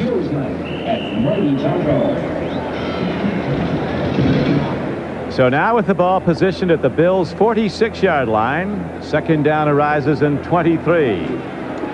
Big penalty. Showing blitz again here, Don. Look at that. 10 guys up at the line of scrimmage, and they drop off. Kelly stands in, fires it downfield to the 40-yard line. Was it a reception? Official comes in and rules it came in on the one hop to Trumaine Johnson. So the clock is now stopped with 52 seconds to play in the first half. The Oilers continue to lead the game 17-6. The Bills, who've had some expensive mistakes here in the first half, and the Oilers have been a big part of those mistakes happening. Bills trying to get something up before halftime as a bright sun now shines through the clouds. Overcast day and a distinct threat of rain. In fact, rained rather hard this morning. Kelly on 3rd and 23. Gets some time this time. Marker down at the line of scrimmage as Kelly lets her fly, and he throws a strike down to the 32-yard line, very close to a first down, but there is a marker down. Don, I think that's going to be against Houston. I think that's defensive holding, which would be an automatic first down. Houston just made a giant mistake to extend the drive by the Buffalo Bills. The Bills have to take this penalty in my estimation. It's going to cost them a lot of yards, but I think it'll give them a first down. I think you are right. And Kelly's talking to Tom Dooley there to decide exactly what's going to happen. I think he's got to take the penalty because it gives him the first down. If he takes it right where it is, it looks like it's going to be 4th down at about 2.5 or 3. Breaking the action, our producer today for NBC Sports is David Stern, our director Brian Sheriff. There have been a couple of big plays in this game. 49 defense. And that's the first major mistake by the Oilers. They got Allen on the hole. Patrick Allen, a 4th-year player from Utah State. So the Bills will have the play come back. They had the big gainer on the pass, but now they get first down. Yeah, 39 seconds left. They only get 5 yards on that penalty, but the first down is what they're interested in because that was 3rd and 23. One thing, Trump, that's very apparent about the Buffalo passing game under Marcia Broda, he wants Kelly in the pocket. A couple of times Kelly had room to sprint out, but he wants his quarterback in the pocket. And the Oilers have really put the heat on the pocket and Kelly with 4 sacks in the first half. Game clock down to 36. Kelly throws a strike to Riddick, turns upfield, looks for the sidelines, and he didn't get there. So he gambled, got a few yards, but it was expensive. There's a coaching point for you. You don't struggle for inches in the final 30 seconds of the half. You try to save seconds. Kelly throws the ball down. He can do that, not grounding. It stops the clock, and Jim Kelly not happy with the decision by his running back at trying to turn it upfield but staying inbound. That's exactly why you throw the ball to the sideline. And I repeat, in the closing stages of a half or a football game, when you're trying to drive, you don't try for inches. You try to save seconds. Always get out of bounds. And Riddick does a good job. Kelly's looking at him all the way. He throws it out there because he's the closest man to the sideline. And then he realizes, oh no, I got to get out of bounds. It doesn't. It cost the Bills another timeout. And a very good tackling job done by Robert Lyles, who came across to make the stop inbounds. Offside Houston.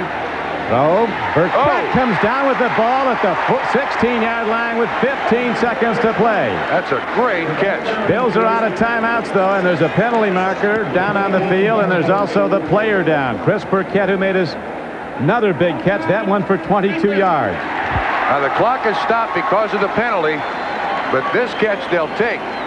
Well, you don't want to ever wipe a catch like this off of the books. Watch this. He goes up, knows he's going to get hammered, hangs on. Audrey McMillan on the hit. Well, wow. He could be on his way to a career game. Burkett with 5 catches for 95 yards. And the estimation of the officials, if they feel that the player is legitimately hurt, they'll call a timeout and then start the clock as soon as he gets up. Watch this catch, though. He goes up, knows the guy's there, hangs on. What Jim Kelly should do would be, in my estimation, to get his team to the line of scrimmage, because as soon as they... Here's Tom Dooley. Hit one play. Oh. Okay. Okay, no jeopardy here because of the penalty on the defense. As the old saying goes, they love a gambler until he uses. No pun intended with Kelly being a former gambler, but does he go over the middle now and shoot for the end zone with no timeouts? That's going to be a lot more open than the side. Well, what's going to happen here is Houston's going to come with a blitz, I would bet. And I think the middle of the field is the spot that will be open. Watch the blitz. 15 seconds to go in the half. Kelly looks, fires for the end zone. Marker's down. It's overthrown to Andre Reed. Is it a holding call against the Bills? Marker down in the Buffalo backfield. It's against the Oilers. Kelly's clapping another holding call against Houston. But the game clock is down to 10 seconds, so Kelly will probably throw once more. If he doesn't get it in, they'll go to the field goal. You have to wonder, watching the way they've marched down the field with this drive, whether they won't go to just to a wide open offense against Houston in the second half. They call it on Doug Smith, illegal use of the hands, and that's generally to the face of an offensive lineman. You're right, Don, but you got to also take into account the defense that Houston's playing. To this point on the field, pretty much of a prevent. I'm beginning to believe that the prevent defense prevents only one thing. Winning, huh? No, yeah. You score later as opposed to scoring now. That's what it prevents. One of the biggest plays of the half right now. 10 seconds to play in the first half. Here's the blitz. Kelly throws. A man is open. It's a touchdown for Buffalo. 11 yards and a touchdown. Coming off the flank was Rob Riddick out of the backfield. And Kelly leads him beautifully. And Riddick, who scored 2 touchdowns last week, makes the play of the day for Buffalo, a diving reception to get them back in the game. Keith Bostic was the closest man in coverage, and Don, that's the first time today Buffalo has picked up the free safety, Jeff Donaldson, who was on a blitz. They pick him up, and if you can pick up that blitzer, now you got somebody open somewhere, and Jim Kelly found Rob Riddick. Been a heck of a half of football, and another one to come after NFL Live. Extra point attempt with 6 seconds to play in the half, up and good. So the Oilers are going to crack at running one back. Watch this play. Watch the left side of the screen. You'll see Jeff Donaldson come out of the left side of the screen. Where is he? He's picked up. No, he blitzed inside. He's picked up. And that's the first time in the first half that they've done that. Bostic got caught up in the wash.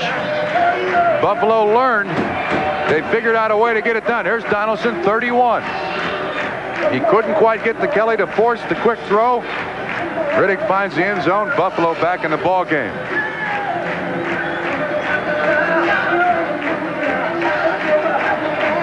It's a 17-13 game as the Bills get their first touchdown on a Jim Kelly touchdown pass. It's 4th of the season. Watch this again. Watch Donaldson. See him down here at the bottom? They got 3 defensive backs blitzing. They push him outside just enough that Kelly's got time, and Riddick runs a great pattern, and Bostic just can't catch up to the receiver. 6 points. So under the gun with very little time left, the Bills go down the field 75 yards in 9 plays.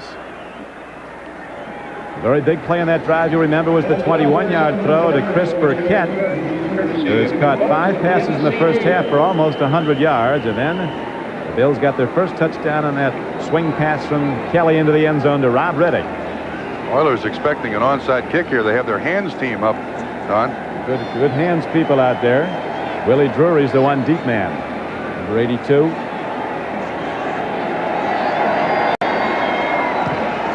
Bounces one downfield. Here comes Drury. Downed at the 30. And that'll do it for the first half of play. So the Bills get an ovation from following here that was a little disquieted by some mistakes they made. But the Oilers on the road, where they've had so many troubles in the recent years, go to the locker room the leader by a 17-13 lead. NFL Live is coming up next. We'll be back right after this. It's the Oilers 17 and the Bills 13. I'm proud of you. Tonight, it's an all-new Family Ties. It's hot off the press. Last week, you made Family Ties America's #1 show. Ooh. Yeah. Then People magazine calls My Two Dads the best new series of the season. I think we're Father of the Year. It's a great new night. Come home tonight. Talk to me, talk to me, talk to me. They call New York the communications capital of the world. And whether it's data that banks use, television news, or stock market reports, it all travels on the telephone lines of New York Telephone, the communications company that New York depends on. Talk to me, talk to me, talk to me. The network of New York Telephone, the power behind the phone. Start saving with Merchant's new Prime account, and your money comes alive. Prime account is always adjusted to 75% of Merchant's Prime rate. High interest, living with Prime, staying high, never missing a beat. Minimum deposit only $1,000 for 1 year, and $100 or more anytime. Plus, you can withdraw interest monthly. New Prime account, high interest savings. Its reason for living is keeping the goal-oriented saver fiscally fit. Only at Merchant's Bank. The Judge, weekdays at 5:30 on Channel 3. And welcome back to our studios in New York. Bob Costas along with Paul McGuire and Ahmad Rashad. A check on the scoreboard. Cleveland playing at home against Pittsburgh, and the score there 10-3 in favor of the Browns. The last time Pittsburgh won at Cleveland was back in 1981. Chicago has just gone to halftime at home against Tampa Bay. They have scoring runs from Walter Payton and Neil Anderson. Anderson, of course, on the horizon as perhaps the next great Chicago running back. Anderson's TD was a 27-yarder. Payton's a 1-yard plunge. For Payton, the 107th rushing touchdown of his career. He breaks Jimmy Brown's all-time record in that category. Green Bay playing at home against Denver. The game some of you are watching. Denver with the late field goal to close the margin to 14-3. A week from now, is this all we'll see in NFL stadiums? Talented dogs filling the emptiness? Who knows? Meanwhile, the Broncos have to worry about the 4 turnovers they were guilty of in the first half. Here's rookie Ricky Nattiel fumbling. Tiger Green recovers the bobbled punt, and Green Bay capitalizes with Brent Fullwood going over from 3 yards out to cap the drive, and they led 7-0 in the first quarter. Moving to the second quarter, here's Don Majkowski out of Virginia, their 10th round draft choice, the rookie quarterback, with his first ever NFL touchdown pass to Paul Ott-Caruth. It was 14-0 at that point. It became 14-3 after the field goal late in the second quarter. Cincinnati is playing at San Francisco, and the Bengals just got a field goal from Jim Breach. Did I say at San Francisco? That game is in Cincinnati. In any case, Jim Breach just kicked a field goal with 2 seconds to play until halftime, and Cincinnati ups their lead to 20-7. Boomer Esiason threw a 46-yard touchdown pass to Rodney Holman. Joe Montana, 38 yards to Mike Wilson for the sole score for San Francisco in that game. So the Niners lost last week at Pittsburgh, and they are losing at Cincinnati in week 2. You know, just looking at the Niners the last 2 weeks, the offensive line just not doing the job. Montana has to have time to throw. He's got some great receivers, but unless you have time to throw the football, you can't get it there. You picked San Francisco and Kansas City to make it to the Super Bowl. I may regroup right after the strike. As a lot of people will. Miami is playing at Indianapolis. The Colts have lost 13 consecutive games to the Dolphins, the longest such streak active in the league. Here is Don Shula, who is the winningest coach in both Colt history and Dolphin history. His team led 10-0 when Gary Hogeboom got Indy on the board with this 17-yarder nice catch by Matt Booza, and it cut it to 10-7. But Dan Marino has thrown 2 touchdown passes. This is his second of the day, and it's caught by the ever-versatile Jim Jensen, who is their 4th-string quarterback. He tumbles in for the 6-yarder, Marino's second scoring throw of the game. He has thrown 5 touchdown passes already this season. Washington is at Atlanta. Doug Williams has thrown a TD pass for the Redskins in relief of Jay Schrader. Scott Campbell has a 19-yarder for Atlanta. They're even up at 7 coming up to halftime in that one. Houston and Buffalo, they have gone to halftime at Rich Stadium, and the Oilers, who have lost 33 of their last 36 on the road, have Jerry Glanville and company in front, 17-13. Warren Moon with this 2-yarder in the second quarter to Drew Hill, and at that point, Houston had a 10-3 lead. They've sacked Jim Kelly 4 times in the first half, including this one as Jeff Donaldson got in from his defensive backs position, knocking Kelly's helmet loose and pushing Buffalo back to where they had to be denied a touchdown and settled for a field goal. Then Mike Rozier went to work on the subsequent possession, and he goes in from 8 yards out. He had better than 70 yards and a touchdown in the first half, and you remember last week against the Rams, Rozier accounted for 90-plus yards, the best game of his NFL career. And Philadelphia at home has the lead on the Saints 17-10 with a 17-point second quarter, including 2 Randall Cunningham touchdown passes, one to Mike Quick, another to Kenny Jackson. Stay with us. We'll continue on NFL Live following these messages from your local stations.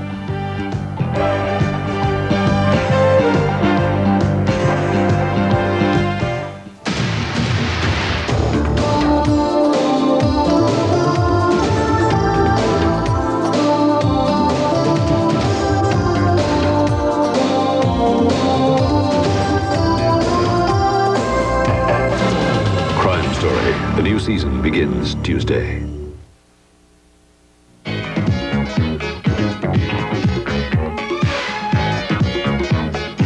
Roger Springfield and Steve Schnall, Channel 3 Sports. Midas introduces its new muffler, the Midasizer. Midas quality and reliability. Now for only $29.95, and it's guaranteed for as long as you own your car. Go, he's got to throw, he's got to throw. Drop it. All right, it's a pass and win. All right. Sports Bet, the football game. Buy one today and get the basketball edition free. Divorce Court, weekdays at 4:30 on Channel 3.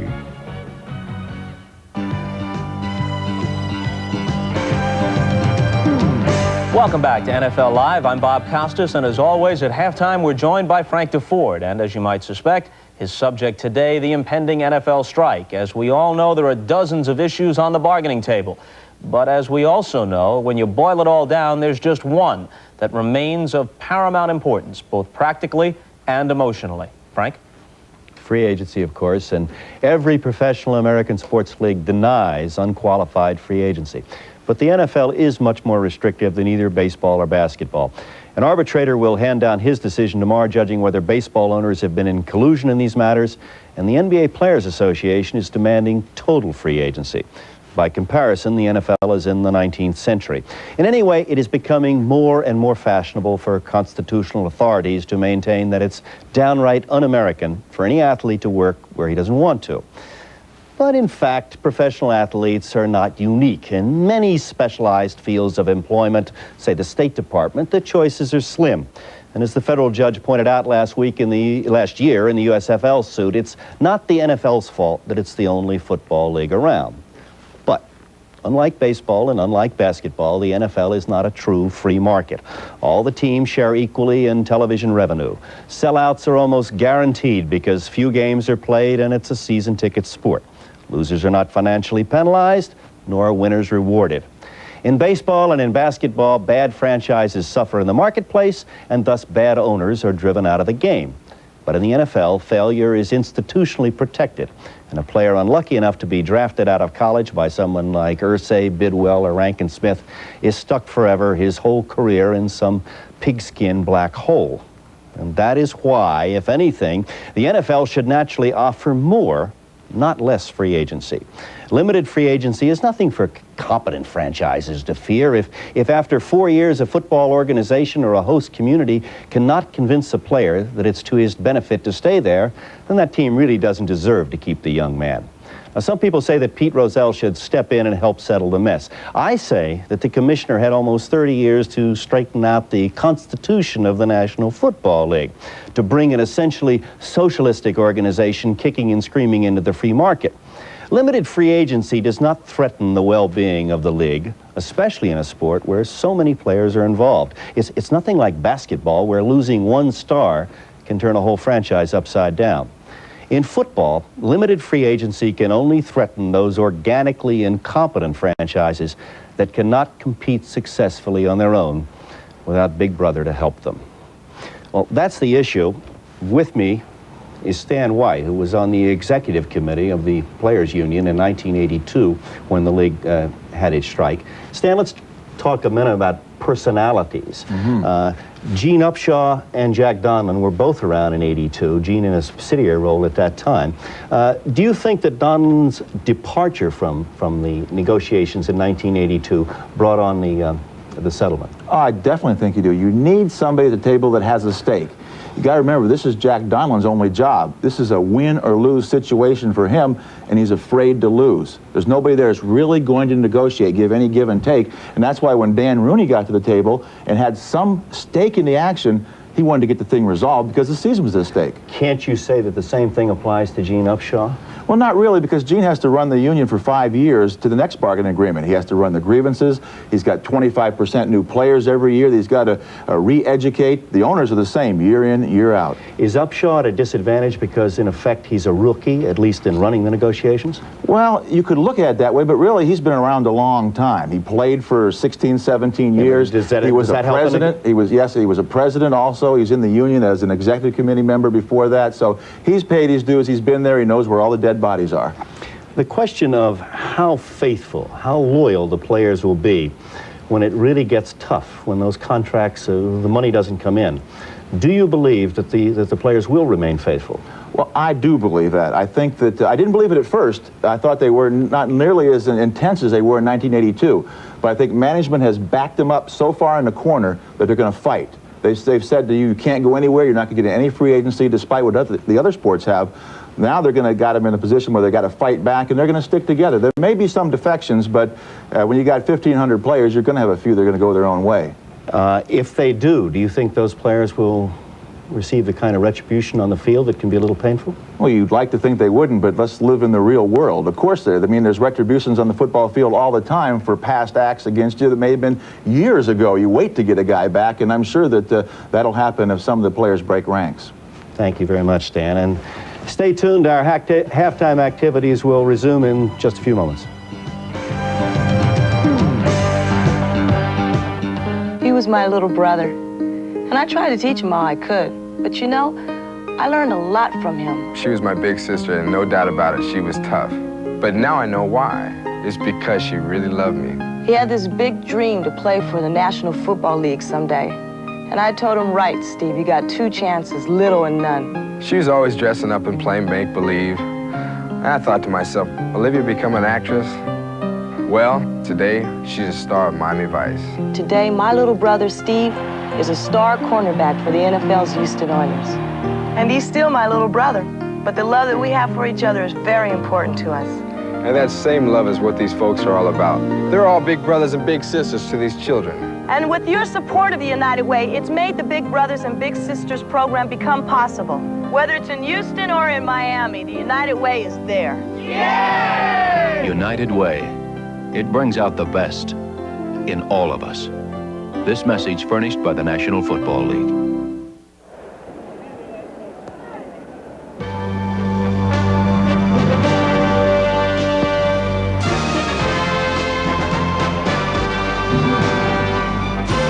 Rich Stadium in Orchard Park, New York. This is Don Criqui with Bob Trump. He scored halftime. The Houston Oilers 17, the Buffalo Bills 13.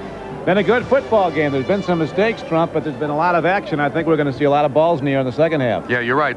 Each team has taken advantage of the other's mistake. The penalty on Kelso that extended the drive for Houston resulted in points. The penalty on Houston in the latter stages of the first half resulted in points for Buffalo. I think Buffalo has figured a little bit out of the defense that Houston is running.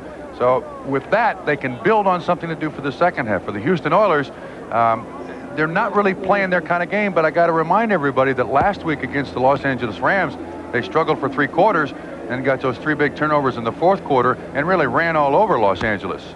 Yeah, and upsetting the Rams a week ago, the Oilers scored 17 points and shut out the Rams over the last 15 minutes. In fact, Houston was down, 16-3 with 7:40 left to play in that game. A very important aspect of the Oilers' improved play is the pass rush. It's coming a lot of different ways. In the first half today, they've sacked Jim Kelly 4 times. If that continues to happen, Houston wins the football game. Well, you're right, Don. There's no way to get around it. And the other point to make about that pass rush is that the 4 sacks that Houston has gotten today, all 4 times the player making the sack was totally untouched. So, and that's the design of the Houston Oilers defense. They want to try to free somebody up to get in there on a quarterback and turn them loose. Does the Oiler offense look a lot different to you? Not really, because Buffalo, I think, has done a great job on the outside receivers. Givens and Drew Hill have both caught passes on the same pass play about 4 or 5 times. So you can see Warren Moon's numbers, just 11 pass attempts in the first half. Not quite the way Houston likes to run its offense, but nevertheless, when you're ahead, you're going to change your mind a little bit as to what you're going to do offensively. Warren Moon and the Oilers get the ball to start the third quarter. This kickoff is brought to you by Budweiser.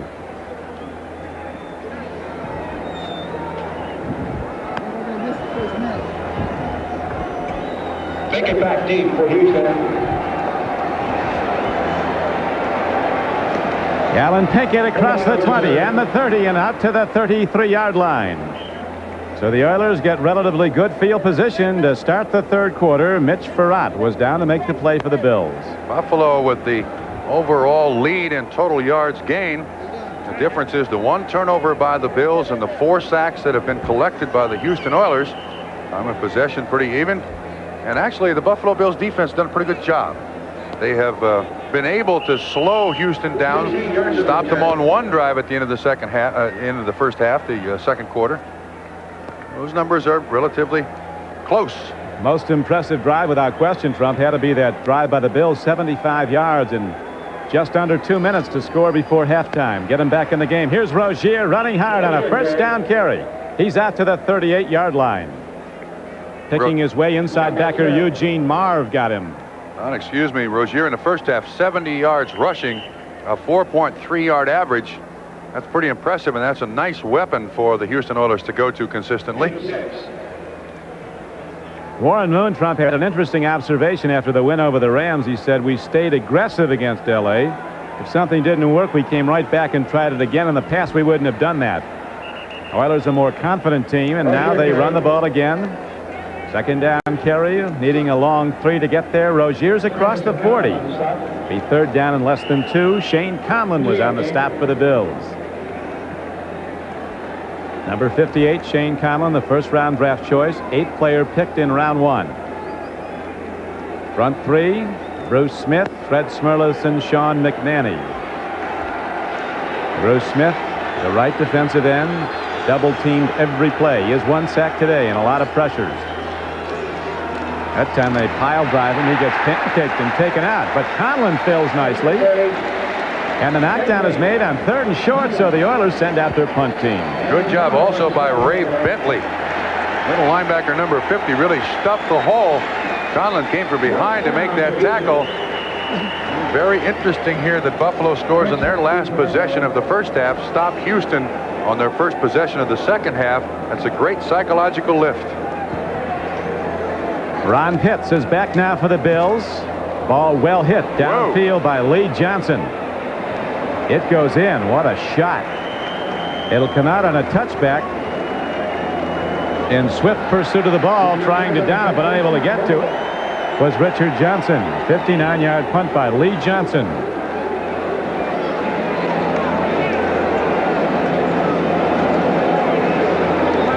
Now the Bills go on offense with Jim Kelly at quarterback. His main receiver today has been Chris Burkett, a 6'4" wide receiver from Jackson State with 5 receptions for 95 yards in the first half. Matter of fact, he's the only wide receiver with a catch for Buffalo. He has 5. Riddick has 4. Harmon has 3. Good point. Can't get to it at the 50. Very nearly a big hit. Nice play, though, by this rookie, Al Smith. He's an impressive player from Utah State. The 6th-round draft choice who's worked right in as a starter. He was stride for stride with Harmon on the pass coverage. That's at 235 pounds, too.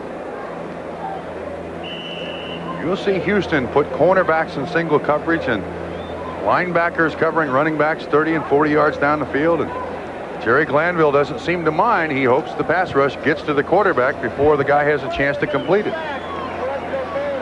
So the Bills try to hit big on first down. Now they come to 2nd and 10. Swing pass, blocker in front, big block. Harmon turns the corner, dives ahead to the 27-yard line. Tenacious defense by the Oilers, though. Al Smith again on the play. Grimsley in pursuit. 7 yards.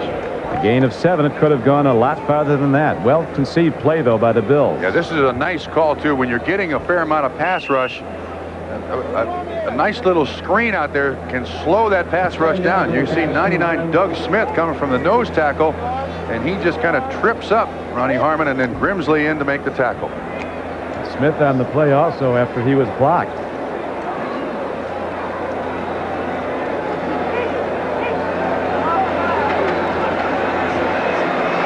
Kelly can't get there. He tries to run it. It will go as a sack. William Fuller flushed Kelly and knocked him down. 5 sacks today for the Oiler defense. The drive is stopped, and the Oilers are going to get good field position. Intended receiver was Andre Reed. Ran a short pattern over the middle, but with good coverage. Kelly again was about to throw it, takes it back down, and there you see the sack.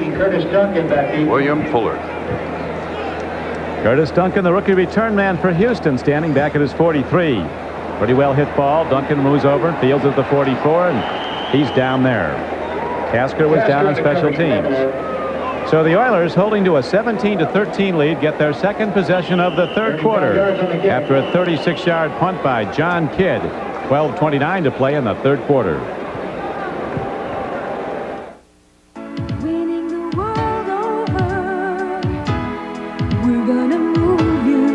Make you smile. Have you driven a Ford? Winning the world over. A special look, you're moving in style. Have you driven a Ford lately? Giving it all you've got. You're moving ahead. Taking it one step better. You're taking that one step better. Winning the world over. Have you driven? We're winning the whole world over. Have you driven? Winning the world over. Have you driven a Ford lately? Snake River, Wyoming and Old Milwaukee both mean something great to these guys. The Snake River means fly fishing for lunker cutthroat trout. And Old Milwaukee means a great beer. Cold, crisp Old Milwaukee beer. And smooth, golden Old Milwaukee Light. There's nothing like the flavor of a special place. An Old Milwaukee beer. Old Milwaukee and Old Milwaukee Light. Fellas, it just doesn't get any better than this.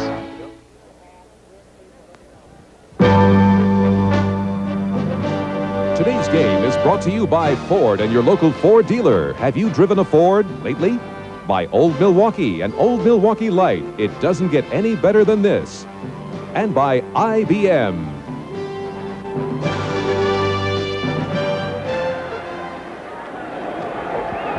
Don Criqui with Bob Trumpy back at Buffalo. The Oilers have the ball for the second time in the third quarter. 17-13 score, same as it was at halftime. Givens on the near flank. Drew Hill on the top as Warren Moon takes a look at Givens going for the distance. It's going to be too long. Stride for stride with Ernest Givens was cornerback Derek Burrows, who was a #1 draft choice out of Memphis State 3 years ago. The pennant races continue on this second Sunday of the NFL season. In the American League East, it's the Tigers and the Blue Jays contending for a division title. Toronto leading the Yankees 2-0 in the 5th inning. Milwaukee out in front of the Tigers at Detroit. Mets lead Pittsburgh 2-1 in the 5th. Phillies up on Montreal.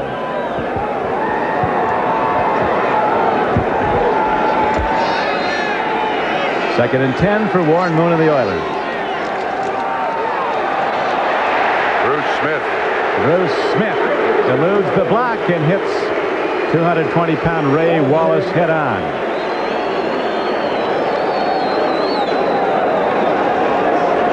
Second-year running back from Purdue.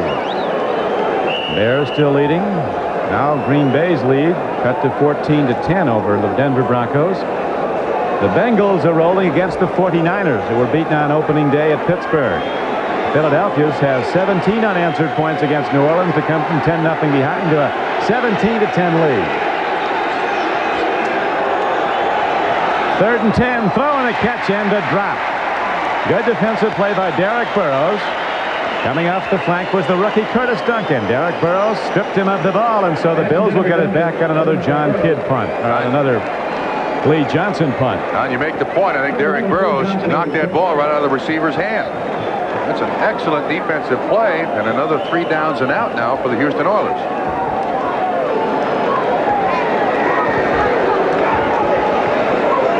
Lee Johnson, who kicked for a national championship team at BYU. Gets a high snap, but the big rush was not on. A line drive kick, and here comes Pitts with room to run it back. 25, 30. He's to the 35-yard line. Big ovation from a big crowd. The Bills will go on offense there. 1st down and 10. Eric Fairs came down to make the play for Houston. So Johnson, under the rush, did get it away, but the Bills will get good field position when we come back. Alaskan king crab from Glacier Bay and the great taste of Old Milwaukee beer. There's nothing like the flavor of a special place and Old Milwaukee beer. Hey guys, it doesn't get any better than this. Leave it to the good hands, people. Last year, Allstate paid to repair or rebuild over 600,000 homes Leave it to the good hands, people. and over 1 million cars. All told, we spent over $20 million a day restoring the important things in our customers' lives. Leave it to us to help protect what's important to you. Your hopes and schemes, your plans and dreams. Leave it to the good hands, people. You're in good hands with Allstate. A member of the Sears Financial Network. For every number flashing by on the ticker, there's a buyer and a seller who found each other. Chicago pork bellies get an offer from London. Swiss francs are picked up in Dallas. How do traders keep up with it? They use a communication system from Contel. If it doesn't work, they don't work. That's why 4 out of 5 major trading firms depend on technology from Contel. For Contel, I'm Charlton Heston. I've tried it. Now I believe it. Denorex Tingles tells me it's doing more. Head and Shoulders, no tingle. Both have dandruff medicine, but Denorex adds both an extra anti-itch medicine and conditioner, too. Goodbye, Head and Shoulders. Hello, Denorex. An American tradition continues when the Tigers face the Blue Jays or the Cardinals meet the Cubs. The memories are waiting next Saturday. At the beginning of this ball game, Don, we documented the fact that Houston's defense was very good against opponents' quarterbacks, allowing just 46% completion last year. To this point in the ball game, Jim Kelly has completed 59%.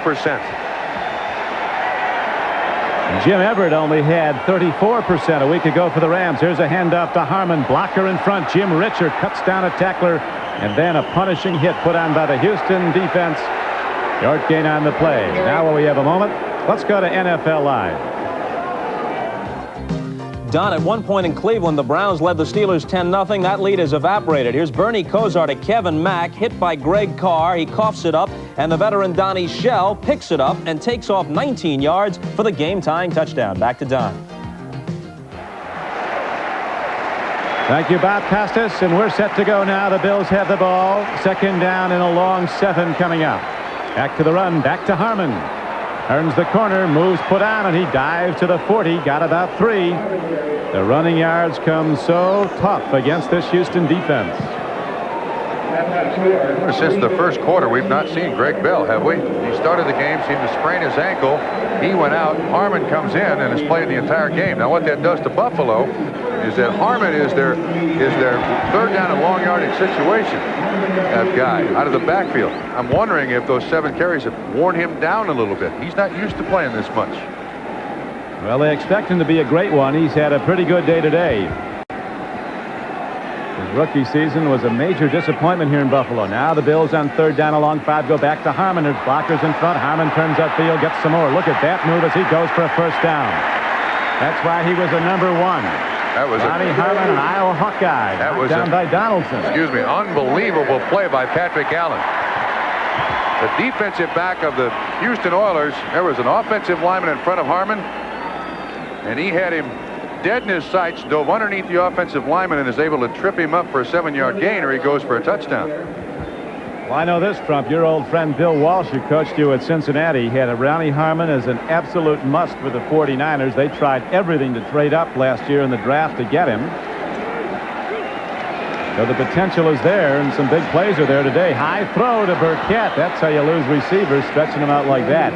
Kelly doesn't do it often. Patrick Allen was covering on the play. Jim Kelly is a man who doesn't want to strike. He says he's got about 100,000 reasons a week why not. That's every week, not just this week. He has a big home in Sugar Land, Texas, suburb of Houston. He's building a 6,000 square foot home here. Someplace to hang his hat in both towns. What, are they going to practice in that place or what?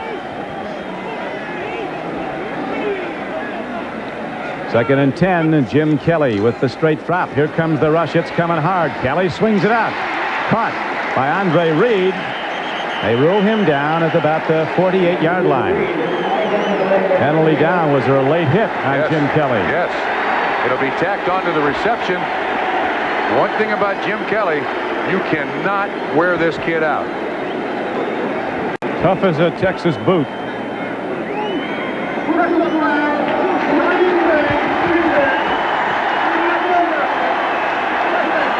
Robert Lyles, linebacker from the other side, comes. This is vintage Jim Kelly, standing right in there knowing that the pressure's coming. And that's that two-step rule.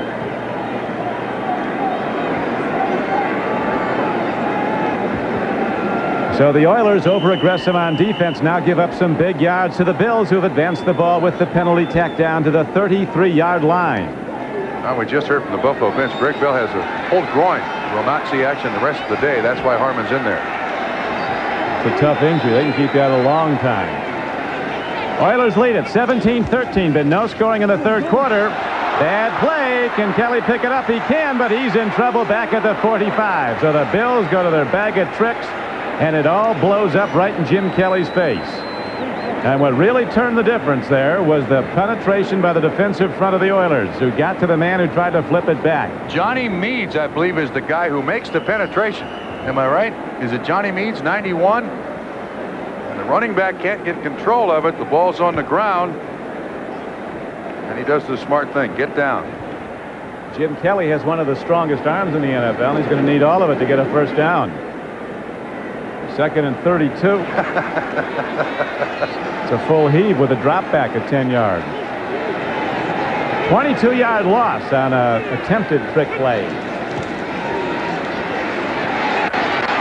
Kelly gets out of trouble, throwing on the run. Look at that play, but it's incomplete. The Oilers right there to defend against Ronnie Harmon. The ball was on his numbers, but the ball was tipped away. Robert Lyles, a linebacker, was dropping back in coverage, and he made a huge play for Houston. Steelers have now rallied to tie the Browns at Cleveland. Bears continue to lead Tampa Bay. Cincinnati now lead cut to 6 points over San Francisco. And here in Orchard Park, New York, with 8 minutes and 49 seconds to play in the third quarter, it's the Oilers 17, the Bills 13. That's how it stood at the half. Third down and 32 coming up for Kelly. You need a pass to a receiver here and a broken tackle to pick up 32 yards on the third down. Oilers safeties 50 yards off the play. Kelly on the run, looking for the sideline, and he wisely slides to a halt, and the Bills will have to punt it. So the drive, which was aided by the penalty call against Houston, was cut short by a fouled-up trick play, and the Oilers will get it back and perhaps in pretty good field position. Jeff Donaldson was there to make the tackle on Jim Kelly. He's been all over Jim Kelly all day. A couple of sacks, pressured him a couple of times, and also follows him out of the backfield.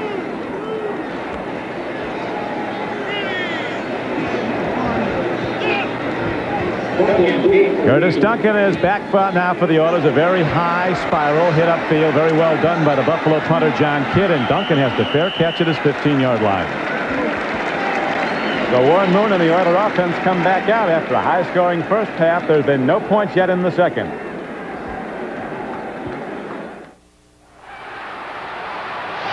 Your face takes enough abuse, so you need the Gillette Good News Plus disposable.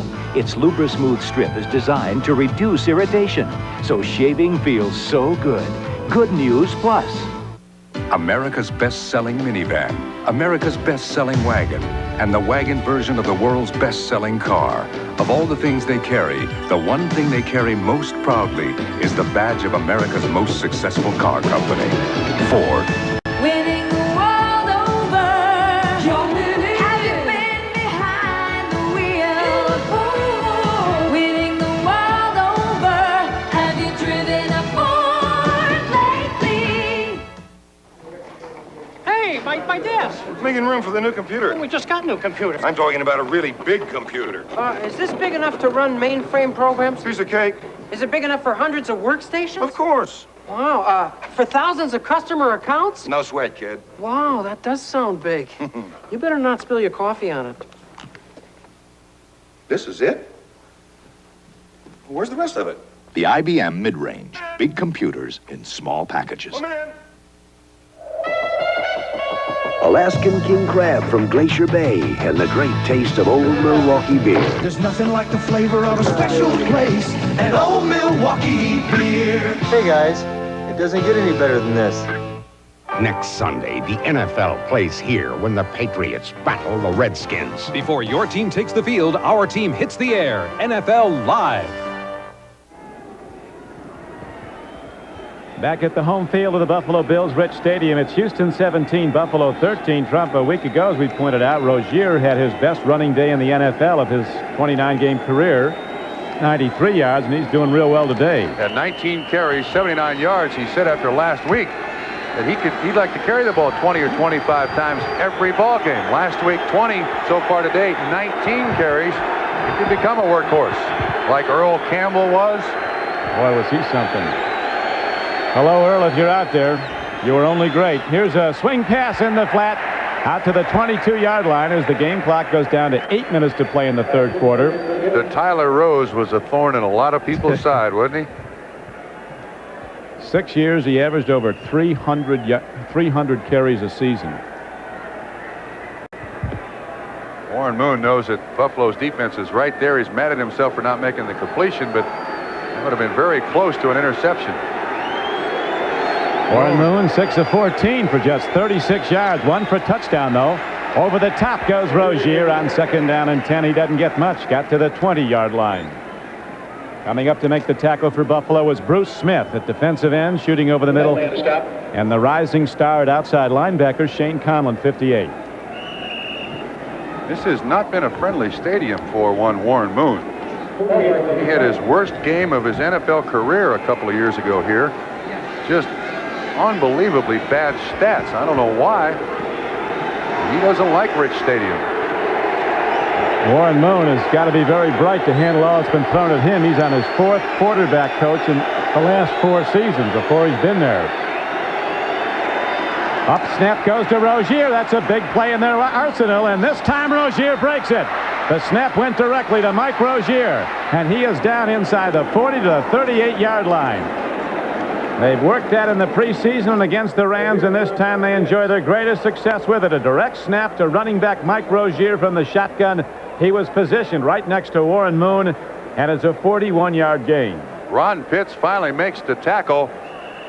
The Buffalo Bills have certainly seen this play an awful lot. You see the broken tackle there by Kelso, the free safety, so it's not as if they didn't expect it, but it's poor tackling that ends up 41 yards later. The Houston Oilers' biggest gain of the day. Gifford Nielsen, the former Oiler quarterback who's here with the team, as one of their radio broadcasters said, look for it. I've been looking for it, and there it is. Big. Longest run of his career in the NFL, and now Alan Pinkett, small and elusive, so quick, darting up the middle into the heart of the Bills defense, and in a first down carry, he's inside the 30-yard line. Mark Kelso, the free safety, on the tackle. Once again, this is Marv Levy's biggest worry, that when a team begins to drive against Buffalo, they just seem to continue. That's a 12-yard pickup by Alan Pinkett.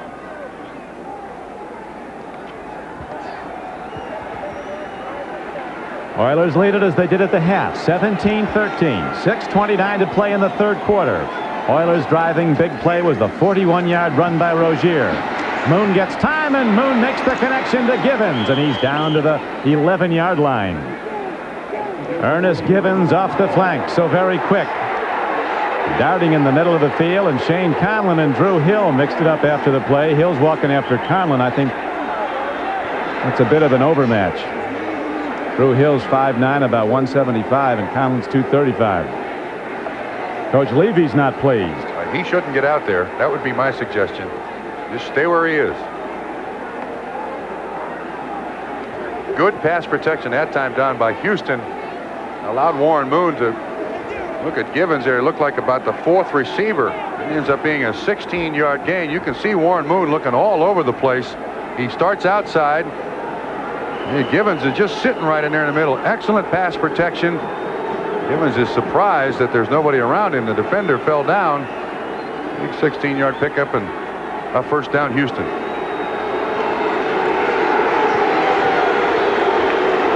So now the Oilers are challenging, leading the game 17-13. First down and 10, just outside the 10. Moon on a called play, takes it himself. Penalty markers come in. Bruce Smith is infuriated. Now the players are starting up. McNanny in a fight, and the officials move in quickly, and so do teammates. We don't want personal foul calls. Bruce Smith swings away. Bruce Smith totally lost his composure. He's going to be out of the football game. Buffalo's best players going out, and so are some others maybe. Well, they all got their helmets on, so nobody's going to get hurt. Well, you know the guys, Trump, that have never been in a fight on a football field are the guys that take their helmets off. There's Smurless with his helmet off. That means I'm out of this. You guys handle it. That was a busted play by Warren Moon. I think Mike Rozier went the wrong way. Rozier went out, Moon went out there to hand off to somebody, and Rozier wasn't there. Bruce Smith still going at it with, is it Doug Williams, 69, the guy he's been up against all day? Yeah, it is. Smith was absolutely infuriated when the play was going on. Somebody tackled him or something, and then he got up swinging. But it's going to take some time to sort this out now, get everybody back on the same page, but I think we're going to see some numbers done for the afternoon. And I think this is an NFL record. I think every official has his flag on the field. Let's watch again. Let's see if we can try to find out who may have thrown the first punch. There's Bruce Smith on Doug Williams. Bruce Smith has his hand in Doug Williams' face. That happens on every play. There's a lot of pushing and shoving here. Let's see what happens afterwards. Yeah, they're the two that really started it. And we've also got Smurless against Munchak. I'd pay to see that one. And Munchak going after Fred Smurless. Well, he takes his hat. See, you're right. He's taking his helmet off to say, I'm not involved in this. Yeah, you guys handle it. Now, this is a prime place, in my estimation, where you can use the instant replay official to help the guys out on the field. This ain't a great place, though, Trump, to be an official, because I think there's going to be some bills leaving. Let's see what happens here. Tom Dooley, the referee. We got illegal use of hands, number 63 offense. We got unsportsmanlike conduct. Number 78 and 56 Buffalo, and they are disqualified. Bruce Smith is out. And 60 Houston, and they are disqualified. 2 from Houston went 2. All right, will you tell Buffalo? Buffalo loses Darryl Talley and Bruce Smith. Houston loses Mike Munchak and I believe Doug Williams, 69. Well, both teams lost a all-pro quality player, Munchak from Houston and Smith from Buffalo. Yeah, 69 Doug Williams is going out. Munchak is going out. Turned out to be a Sabres game, didn't it? Bruce Smith, 78. He's the one throwing the punches. Against Doug Williams, 69. Tally's right there. Hard to just pick out 4 guys there, 2 from each side, that were involved in that.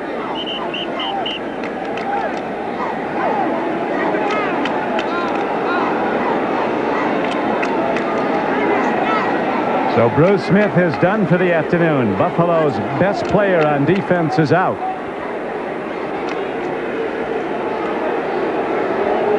Dean Trader's coming in. He's going to see some Oilers running at him in short order. Mike Kelly comes in to replace Munchak. Oilers continue to lead 17-13 with 5:38 to play in the third quarter. Its score has not changed since halftime.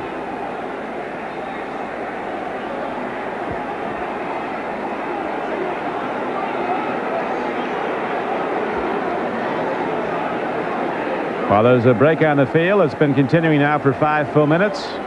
We'll check the scoreboard around the National Football League. Coach Levy's off the phone. He's got more important people to talk to right now, like the officials. All third quarter scores, not a whole lot changing. Doug Williams is also out of the game. Munchak is still in, so it's Williams who went out. Munchak is still in. That's a big win for Houston. I thought they threw 2 guys out from Houston. Let's try to find out who the second one was. Doug Williams is definitely out of the ball game. There's no question about that. And Munchak is still in at left guard.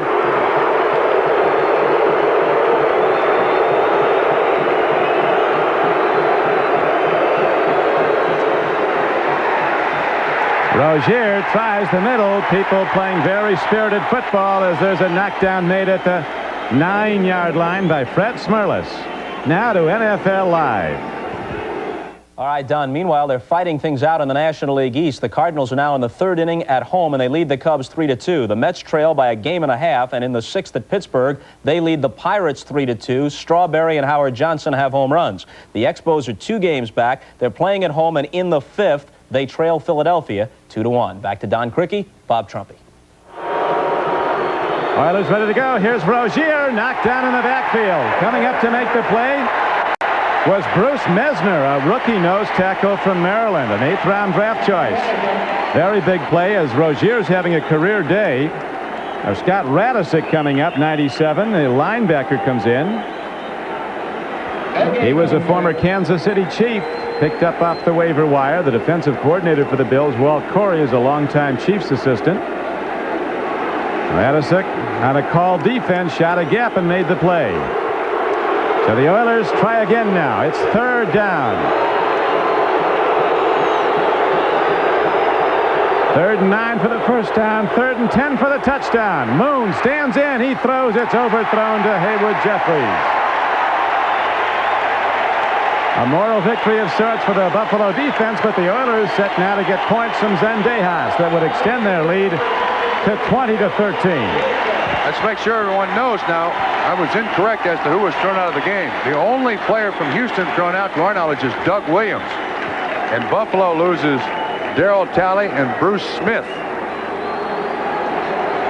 So Houston on the power play here.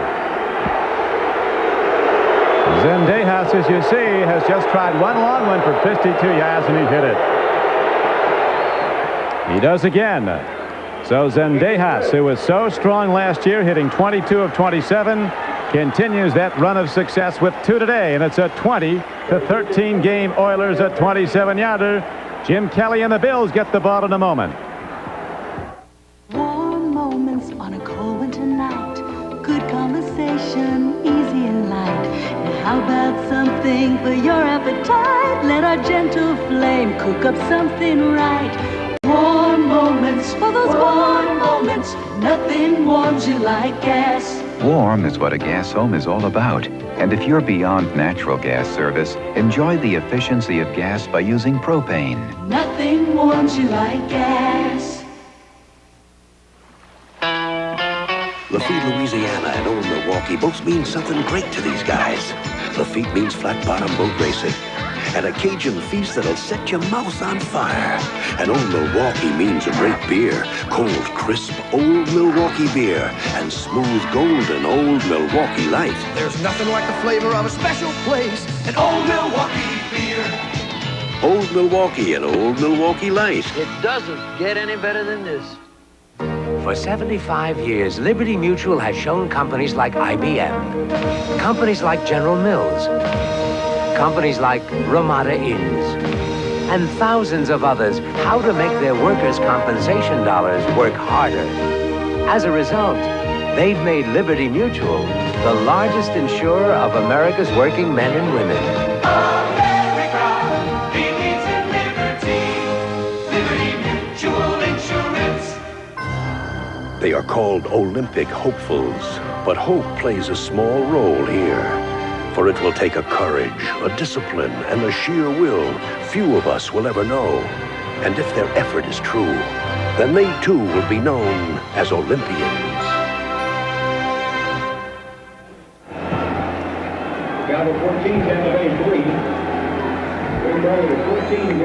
Set to go now. The Oilers take it down, get the field goal from Zendejas. And now Lee Johnson's ready to kick it off again for Houston. Rob Riddick is the deep man for the Bills. Boom. 2-iron shot through the end zone. Line drive, and so it comes out to the 20-yard line, and the Bills down by 7 get set to go on offense. There goes Mojo. The fabulous Mojo, Bill Lackey of the Oiler organization, getting a big cheer. He'll give that tumble now. Super. Bang it down. Been doing it for years. Hasn't been on the IR yet. Bills have run today for a total of 74 yards, averaging over 4 yards a carry. Rozier has run for 125 yards for Houston, averaging 5-2. The big run, a 41-yarder off the trick play in a sense, a snap directly to him on a shotgun. Throw over the middle, a nice hit put on by the Oilers. Steve Brown comes across, and the receiver slow getting up, Andre Reed. Well, it appears the Houston Oilers have slowed down a little bit and they're blitzing. Not running as many crazy looks. There's Bruce Smith on the sideline. Icing down his hip. Only his 3rd year in the league. They call him boss. Oh, he's got to play to be boss. He's out after the fight. 3:12 to go, 3rd quarter. Kelly with a 2nd down and 6. Go to the run. Blood and guts football. Oilers come a-hitting. Rookie Jamie Mueller, legs piston driving. Here's another penalty marker. That's against Houston. I think it was Steve Brown, 24. Al Smith makes the tackle. Yeah. Unsportsmanlike conduct against Houston. Now that's not very smart either. They've already thrown 3.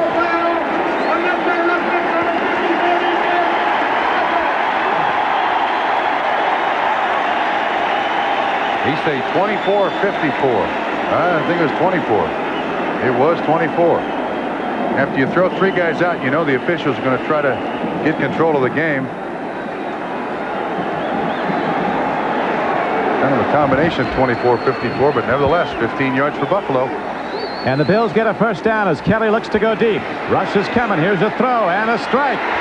Ball is caught by Andre Reed inside the 30. Puts the move on and gets to the 20. And he's all the way down to the 15, but they rule that he's down back upfield as the Bills are protesting vehemently.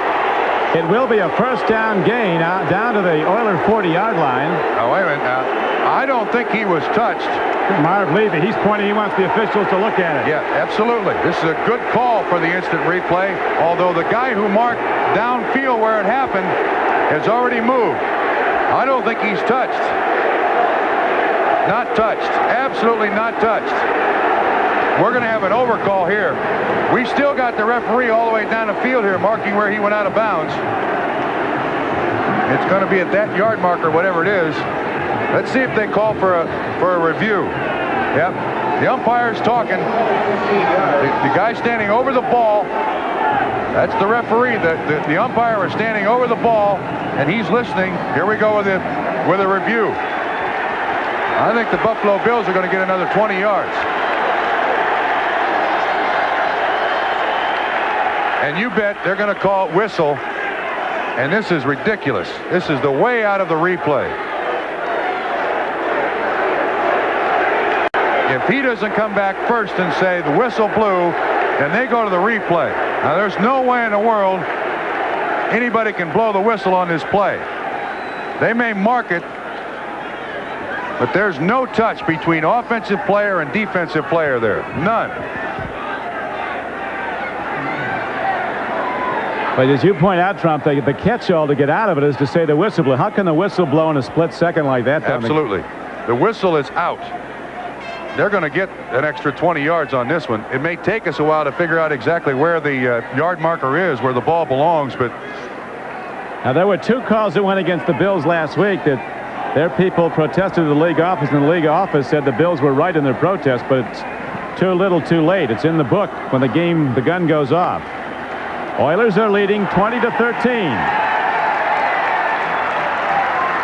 the umpire is the man with the sophisticated hearing device. I believe Art McNally is the replay guy here. He's the head of officials. Tom Dooley talking to the umpire, and you see the side judge is kind of protesting a little bit here. Let's see what happens. Is also this here. Better not be a whistle. The runner was knocked down by defensive contact. There was a whistle. There we go. There's no way a whistle blows. There's no way. That is an absolute cop-out. Bob Rice is the replay official. That's a 40-yard gain if they overrule it, as it ends up a 15-yard game, and that's ridiculous. Absolutely ridiculous. There's no way a whistle could blow in that split second, but that's the catch-all that gets the officials off, and they don't deserve to be off on that one, it would seem. Now the handoff goes to Mueller as the Oilers come a hitting, and rookie Jamie Mueller fights his way down to the 35-yard line. Flag on Buffalo. Well, I like this replay system. I think it's very functional, but in my estimation, the people on the field are abusing the system. Illegal motion. The officials are always going to say that the whistle blows. I didn't buy it when they said it last year, and I don't buy it now.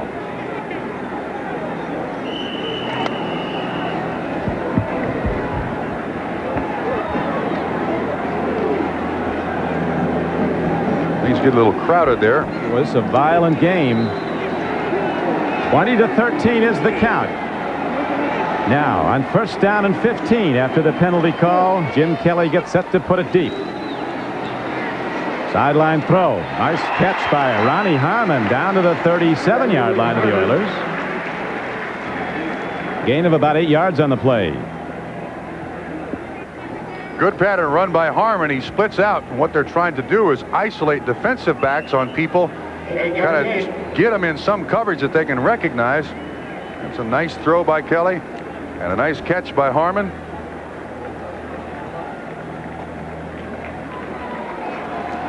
Metzlars, the tight end, aligns left.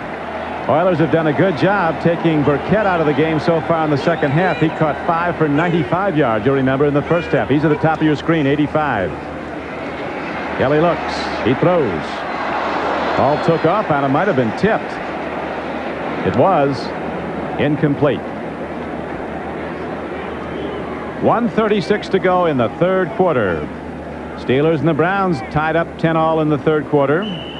Bears fighting hard to stay ahead of Tampa Bay. They may be playing until after the strike deadline. Look at this. 49ers have come back to tie Cincinnati. And the Eagles have extended their lead to 20-10 over New Orleans after the Saints led 10-0. 20-13, Houston is the score here. Third down and a long 7. Kelly waits. He throws. It's too low against the rush. Big rush. Stop the play. And coming hard from the defensive end was Ray Childress.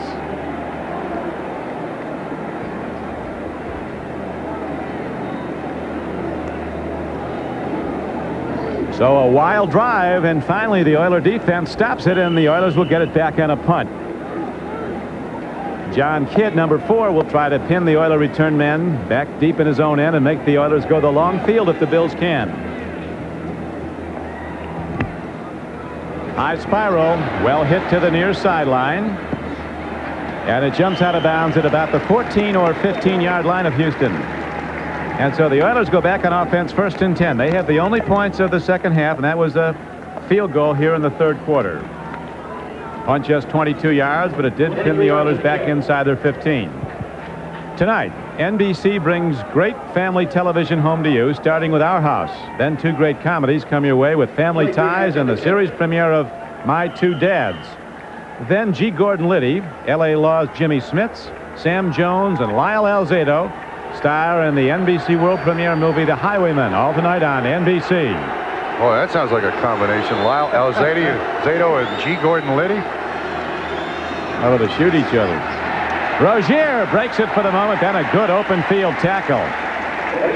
Coming up to make the play was the strong safety Lawrence Johnson, who was formerly a #2 draft choice of the Cleveland Browns. Out of Wisconsin, he was a consensus All-American player there. Short gain on the play. They'll give him 3 yards. Ball advanced to the 18-yard line of the Oilers, and Houston now has 2nd down and 7 coming up. We're in the final minute of the 3rd quarter. 2013 Oilers.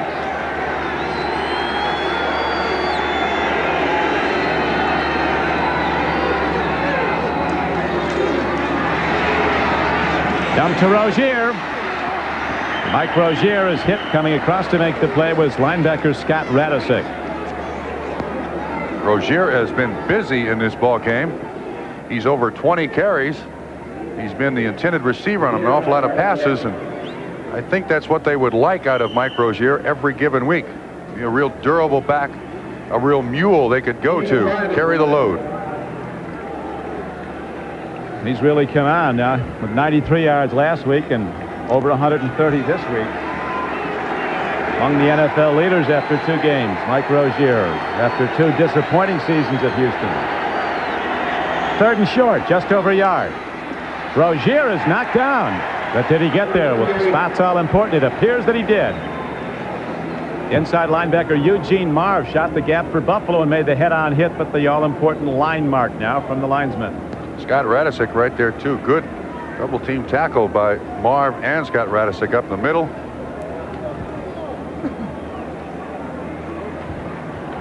Well, Don, from where they've spotted it, it looks like they've got it, but it's going to be very, very close. Oh, those are nice numbers. 209 total offensive yards by Rozier today. Boy, they'd like to have that out of Mike Rozier 16 weekends a year. If, in fact, there are 16 weekends this year. Always a key statistic in games is turnovers, and the Oilers haven't turned the ball over once in this game. No turnovers for Houston. Just 1 for Buffalo that the Oilers subsequently turned into a field goal. That was the interception of Jim Kelly. Game clock ticking down. 25 seconds to go in the 3rd quarter. What was a very overcast, rainy morning now has lightened up into perfect weather here at Buffalo on the artificial turf field. 1st and 10 Houston on the final play of the 3rd quarter. Good pass blocking. Throw and an incomplete ball, and so the clock now shows 3 seconds to play in the quarter. John Kaiser in at outside linebacker for Darryl Talley, one of 2 Buffalo players who was ejected from this game, and John Kaiser, who was picked up off the waiver wire, cut by Seattle, was covering Ray Wallace on the play.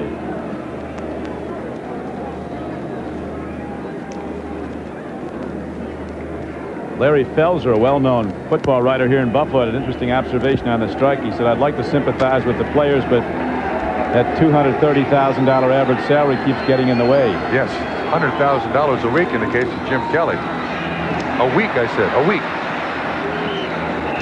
Rozier runs and gets it out to the 34-yard line. Scott Radisick and Lawrence Johnson were on the tackle.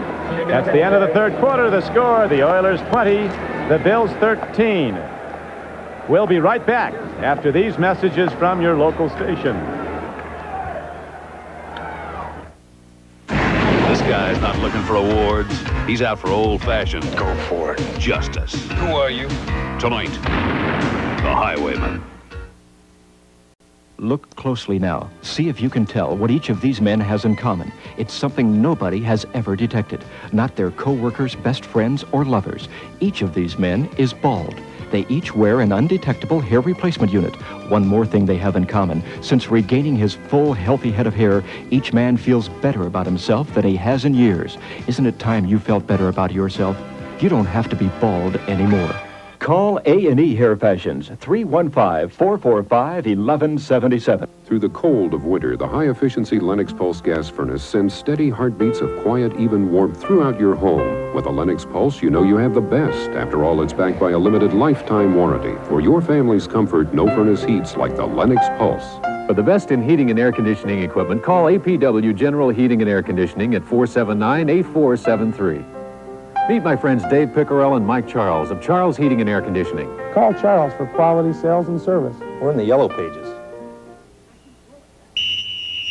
Penalty? Yes, for not having your money in a money market account. But I do. I like high interest rates. Then you're paying penalties for service fees. Not at my bank. There are no hidden fees. But I bet you can't get your money out when you want it. Anytime. But look what you get at First National. Bingo. First National announces its first insured money fund. Earn an incredible 11% interest for the first 45 days. Then your account earns our usual high rate. 11% interest for the first 45 days. Only at First National. Hollywood Squares, weeknights at 7:30 on Channel 3. Nice pickup here by Rozier, but watch when he goes down, he kind of puts his helmet right in the turf, and that ball will knock the wind out of you.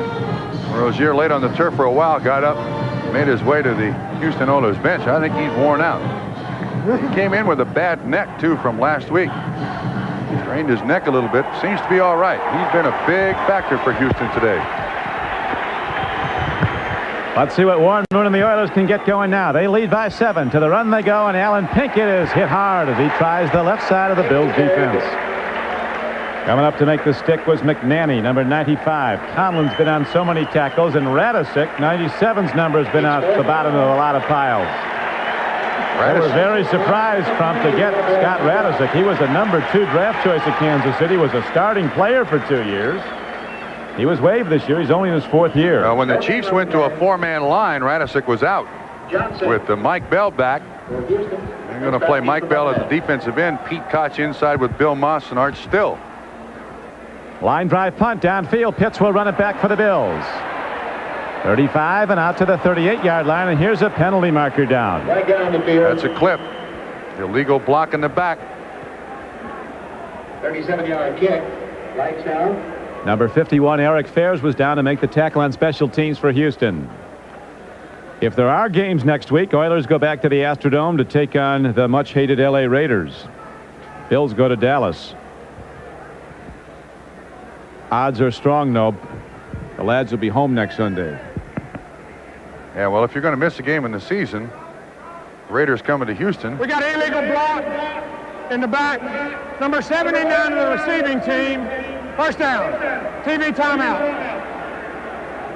All right, let's take it then. We'll be back after this.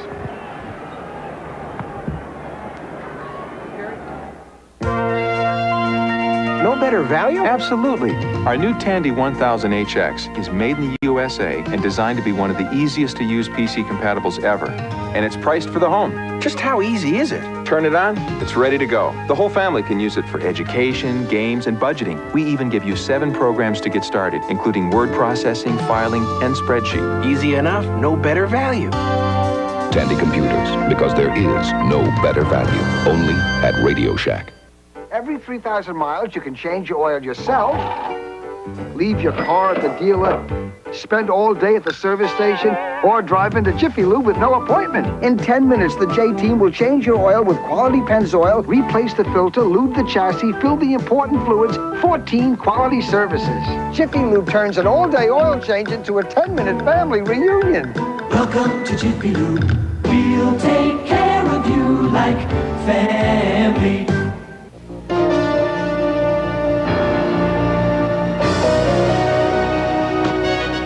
Nice flying, Greg. Thanks. So, you're really not going to do another tour? Nah, Susan and I have made plans. You're going to miss this place. Murdoch, my mind's made up, all right? Then I guess you're going to want this. American accepted me. Looks like I'm going back to flight school. I hope they know they're getting one of the best. When you're something special, people know it.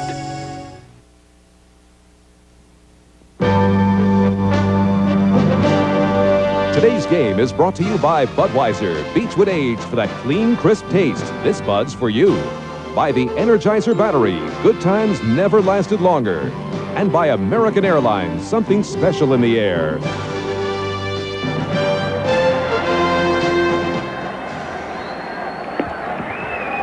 The Bills have the ball, positioned at their 22-yard line. First down and 10. The Oilers lead the game 20-13 as we start the 4th quarter.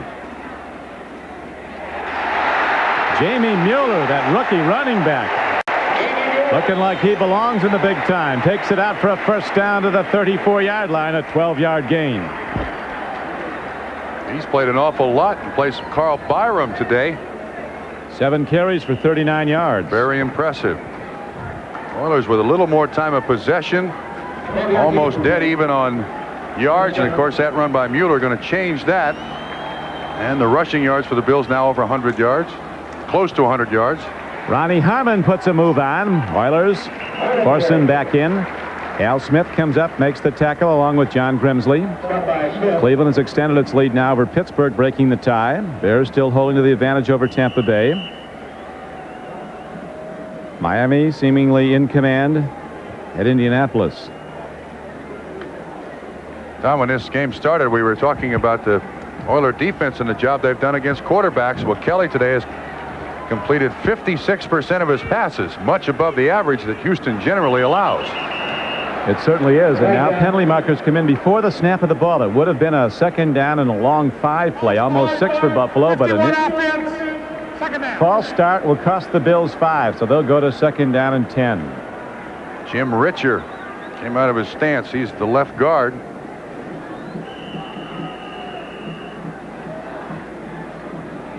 Kelly's numbers for the day: 17 of 30, 195 yards, 1 touchdown and 1 interception.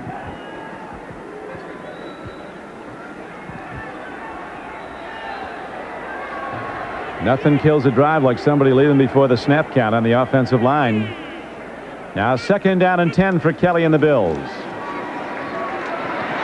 Jim Kelly throwing on the run. It's taken down by Andre Reed. A late hit.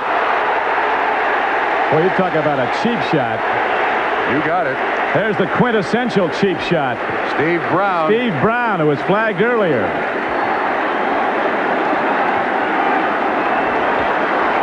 There's no question about that one. If it's flagrant enough, they can throw him out. That's true. That's got to be close. Driving the shoulder into a down receiver's face.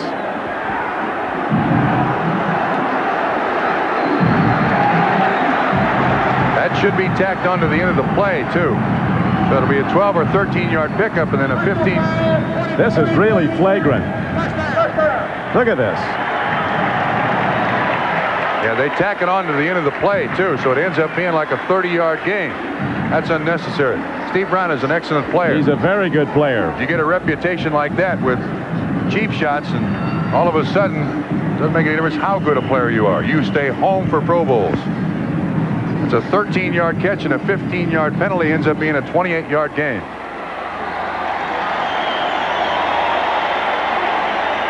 The emotion level of this game is sky high. There have been fights. 2 key Bills have been ejected. Hand off straight ahead, and Mueller drives inside the 35 down to the 33.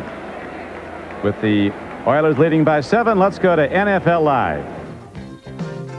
All right, Don, it's not often that you see Bernie Kosar scramble. He's not exactly Franz Harkington in that category, but he gets away from the Steeler rush, scrambles right, and just as he's about to be hit, he finds the ice cube. Gerald McNeil, 11-yard touchdown. They've gone to the fourth quarter, 17-10 Browns.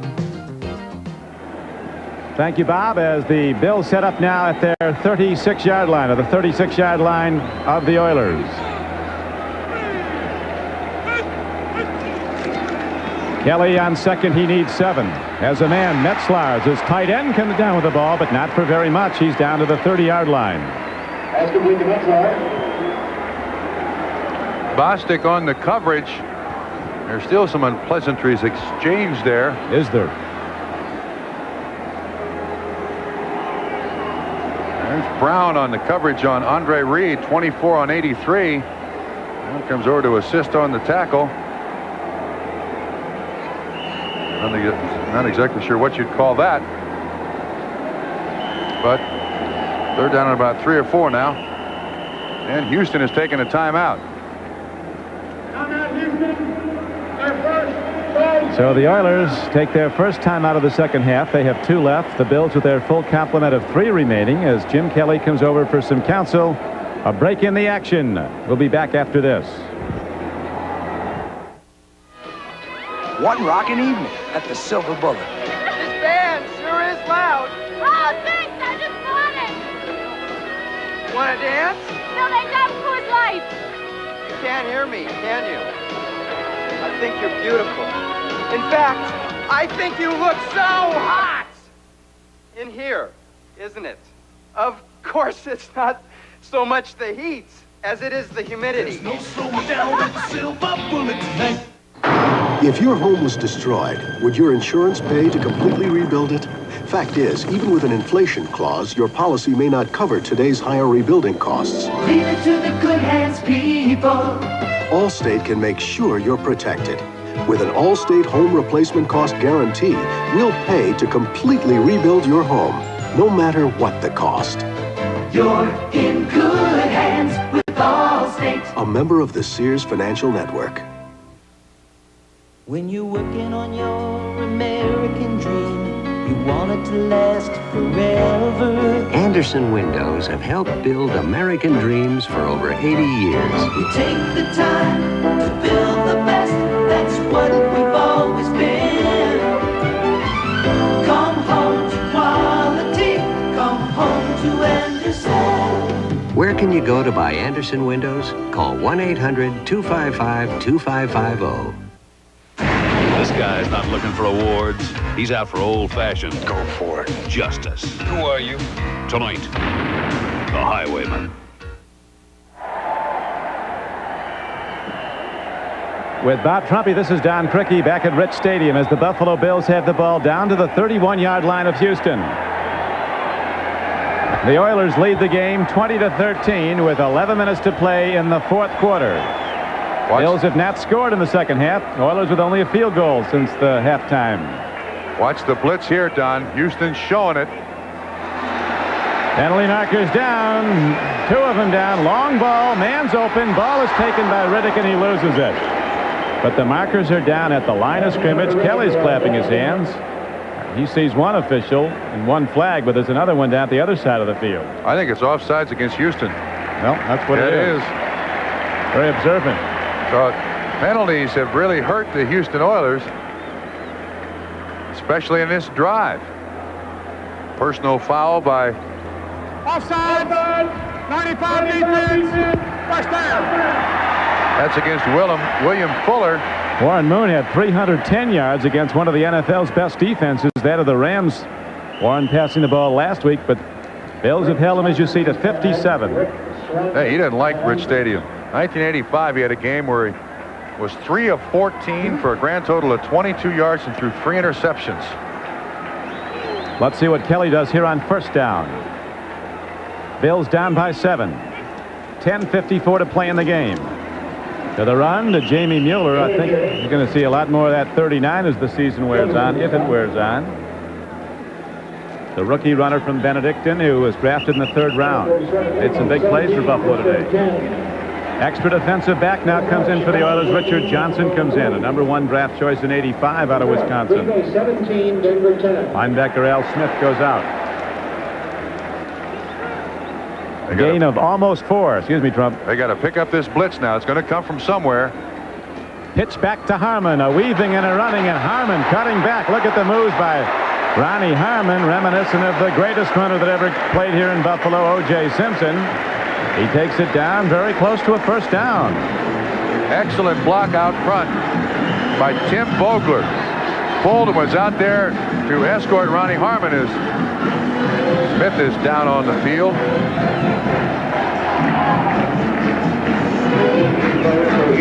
See if we can see what happens. Oh, that's what happens. That's Vogler blocking him right there.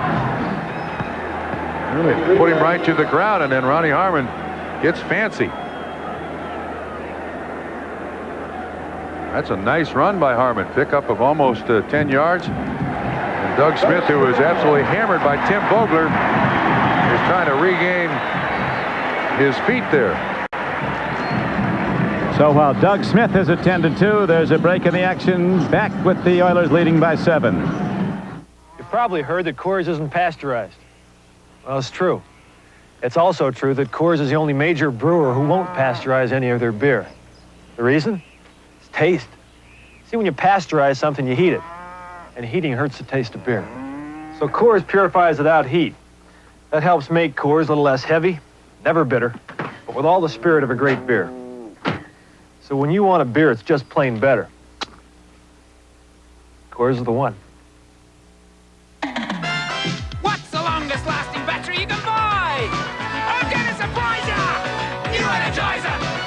Sound surpriser! New Energizer! It's up to test!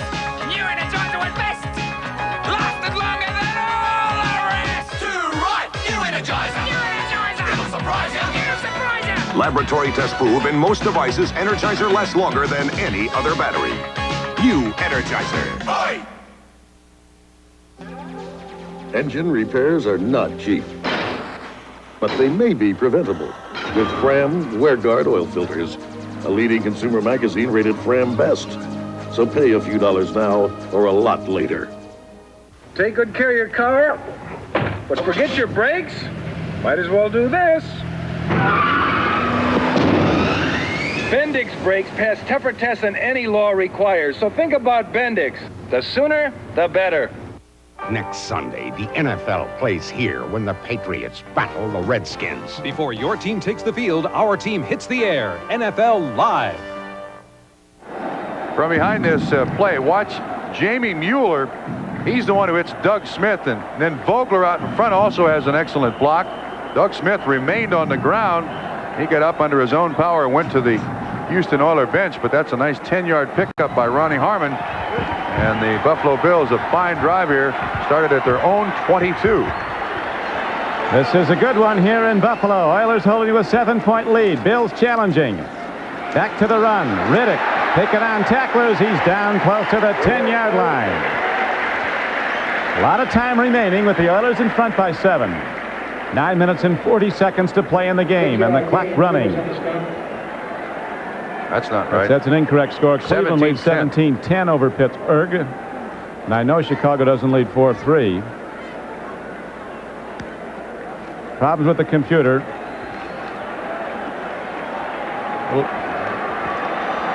Computer went down. That's why the wrong numbers. Here is a handoff to Harmon. He's down to the 8-yard line. Oilers toughen up as they're back to their goal line now. Leading the game by 7 is Houston. Third down arises for the Bills. It'll be third and about a yard and a half. Johnny Means made that tackle from the backside down, ran down Harmon from the backside. Oiler defense seems a lot quicker, Trump, than in years past. Well, it also is part by alignment and the fact that you really don't know who's coming from where. This is a dangerous down here for Buffalo. Watch for the blitz. Here they come. Kelly throws. Man's open. Touchdown, Buffalo. What a play. Andre Reed, a third-year player from Kutztown, and now the Bills are back to within a point with a lot of time left. I believe the man in coverage was Patrick Allen, 29. Excuse me, Audrey McMillan, 26 was the man in coverage. And when you can pick that blitz up, what it does is put those cornerbacks and safeties out there in single coverage. Reed ran an excellent pattern. Kelly had time and really threw a rocket for a touchdown.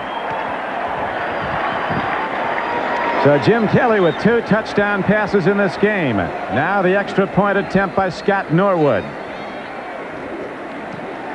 We're tied at 20 with 8:37 to play. The Oilers come with a blitz. You can see people coming from everywhere. Richard does a great job of picking up 2 guys. Johnson. That's an outstanding catch by Andre Reed. And Kelly's down there to be the first man to shake his hand. The offensive line does a great job. 31 Donaldson trips. Devlin a great job. 70 on 79 Childress. Plenty of time. You take chances with the Houston defense. You're trying for big plays. But if your opponents pick it up, then somebody's going to be open somewhere.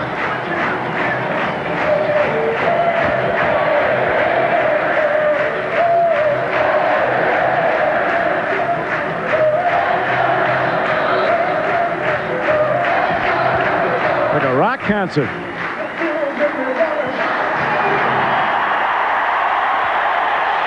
So the Bills have rallied to tie the game with the first touchdown of the second half. At halftime, the Oilers led 17-13. Houston extended its lead on a Zendejas field goal to 20-13. Now that long sustained drive by Buffalo, 78 yards in 10 plays. Kelly to Reed on the payoff end, a 9-yard throw. And it's a 20-20 game with 8 minutes and 37 seconds left to play. Realize the biggest play in that drive was a penalty on Houston. That's right. Here's the high spinning kickoff. Alan Pinkett crosses the 10, and look at the special teams play as everybody is emotionally lifted by the Buffalo score. Riddick comes down. Also on the play for Buffalo was John Kaiser, number 52. Now it's up to the Bills defense. The Bills offense now has the momentum. Emotionally, they're very high. Now the Bills defense got to try to get Houston 3 plays and out. Give the Bills another chance. The Oilers will be looking to sustain the drive downfield. Oilers have not turned the ball over in this game, and Warren Moon sure doesn't want to do it down here.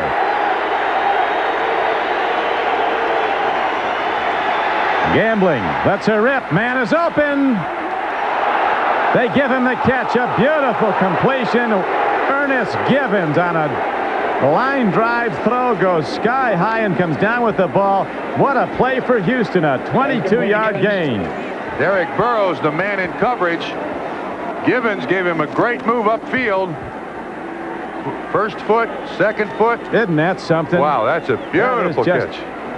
Absolute perfection on the football field. Moon puts this thing out there. And this thing comes in fast. Stretches the receiver out a little bit, but first down. And the Oilers move it out now to their 40.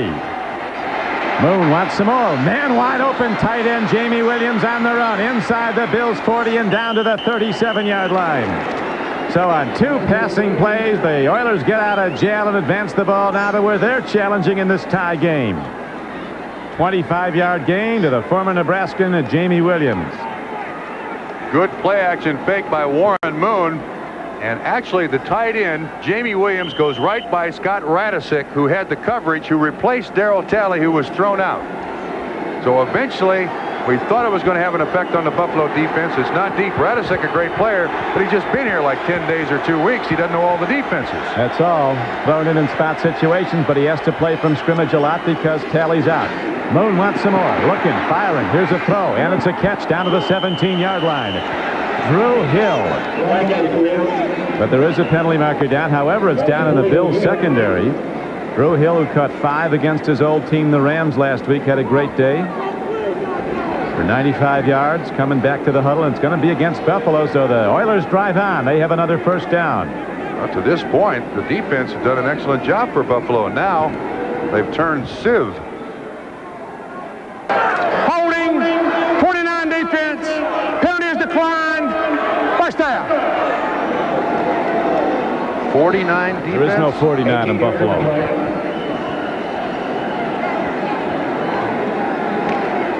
Cincinnati holding to a very tight lead over the 49ers. Closest one we can figure out. Philadelphia over New Orleans. That'd be Lawrence Johnson, 48. Nevertheless, first down Oilers. Oilers challenging. Here's the run. Rozier takes on the middle of the Bills defense and slides on down to the 12-yard line. Ray Bentley, a 245-pound inside linebacker, made the stop on Rozier, who's having his biggest day in the NFL. Mike Rozier has run it 17 times for 143 yards, as you see, in a touchdown. 27 times. 27 times. So the Oilers respond very positively to the long Bill drive that resulted in the game-tying touchdown. Now the Oilers are looking to take back the lead. Fake to Rozier. Into the end zone. Touchdown, Ernest Givens. Only great. Another perfect throw-catch combination. Moon to Givens, and the Oilers take the lead 26-20. Again, great play action. Held the linebackers at the line of scrimmage. And if you can create that dead spot in coverage between the linebackers and the defensive backs, there's a nice little alley for the quarterback to throw it. Givens runs the crossing pattern. You see the linebacker just kind of sitting there. They're held at the line of scrimmage because of the play-action fake. It turns out to be an easy completion. Kelso makes the tackle.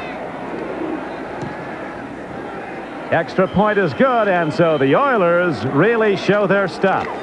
After the Bills drove down and tied the game, Houston on the away field goes right down the field. They went right to the right arm of Warren Moon, and finally it was that right arm that took him into the end zone. 4 big throwing hits in this drive, and Ernest Givens comes down with the ball. It's 27-20 with 6:27 to play. Oilers kick it off, and we come back.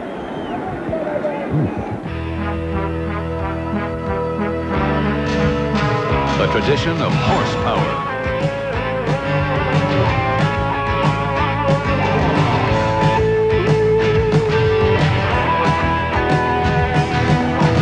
Budweiser and the king of beers. A tradition of horsepower that's making waves.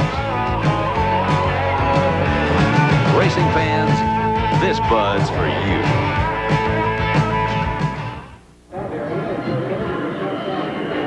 With Bob Trumpy, this is Don Crickey back at Rich Stadium in Orchard Park, New York. The Oilers on a sustained drive have taken it down the field, and they have now gone in front 27-20. Hard kickoff downfield. It goes into and out of the end zone. Well done by Lee Johnson of Houston, and the Bills will start from their 20. Buffalo trailing the Oilers 20-13 or 27-20. Don, we'll look at that play again from the end zone, and you can see the effect of a good play-action fake has on the linebackers. 97 Radisic, 50 Bentley. Watch, Bentley's got to wait to see if he's going to hand it off. Just him following the tight end, that creates the gap behind the linebacker. And there's where Givens is for a touchdown. Beautifully designed play, well executed. 82 yards in 5 plays, just over 2 minutes. Warren Moon hitting on 4 of 5 throws in the drive. Here's Kelly looking to get some right back. He gets time this time, loops it downfield. It's intercepted by Houston. Donaldson, the free safety, looks like the man who came down with it, and so the Bills are stopped and the Oilers in position to maybe nail the lid on. Now I can tell you once again that Jerry Glanville defense, they're trying to disguise what they're doing. And what happened is a misread by Jim Kelly, and all of a sudden Donaldson's there as a free safety to pick it off. You'll see Donaldson, you can see him right at the top of the screen. You see his feet. His responsibility to read the quarterback's eyes. When he sees Kelly going for that receiver coming across the middle, Andre Reed, Donaldson frees up, jumps right in front for the interception. Ball was just too high, Trump, and now the Oilers, with an excellent defensive play by Donaldson, have the ball at the Buffalo 21-yard line. Moon's looking for the end zone. Jamie Williams can't hold on at the 11-yard line. Well, if he didn't want to throw it to him, Ernest Givens was open right behind him again. Wide open. And I think Ernest will make that point when he gets back to the huddle. Yeah, they may come right back with that one. Givens was about 10 yards deeper and not a man close to him.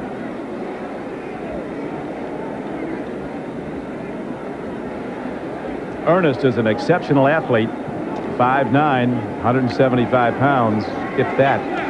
But he can two-hand slam dunk a basketball with no problem. Yep.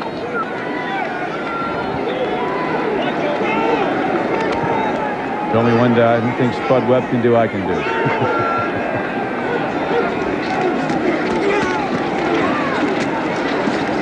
Oilers go to the run and pound the ball at Buffalo. Schmerlis and Radisic on the tackle of Ray Wallace. The Bills fans are heading for the exits here. There's still some football left here. Look at there.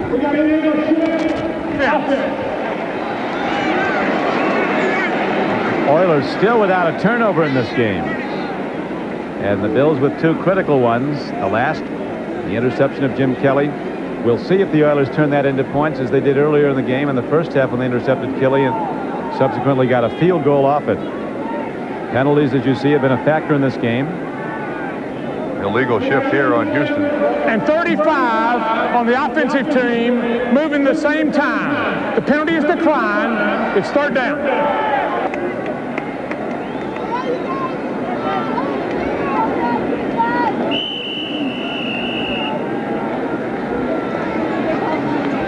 Remember, too, that Houston's had a very difficult time over the last 5 seasons winning on the road. 3-33. Here's the head man. Jerry Glanville. Oilers have won their opener the last 3 years, then gone into a tailspin, but today they're really coming up with a big effort. Again, that trick snap to the up back. Earlier in a drive that led to a touchdown, Rozier took one on that snap in a shotgun formation, went 41 yards running the ball. Watch what happens here. The center is Jay Pennison. Going to give him credit. He shows no indication that he's going to snap it to Rozier. Moon carries out the fake like it's a pass. And it works. Not enough for a first down, but about 4 or 5 yards closer for Zentejas.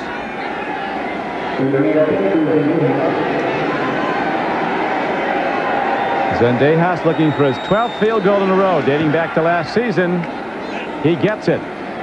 So now the Oilers are very much in command. The Bills in deep trouble as they are trailing 30-10, 30-20 with 4 minutes and 58 seconds left to play.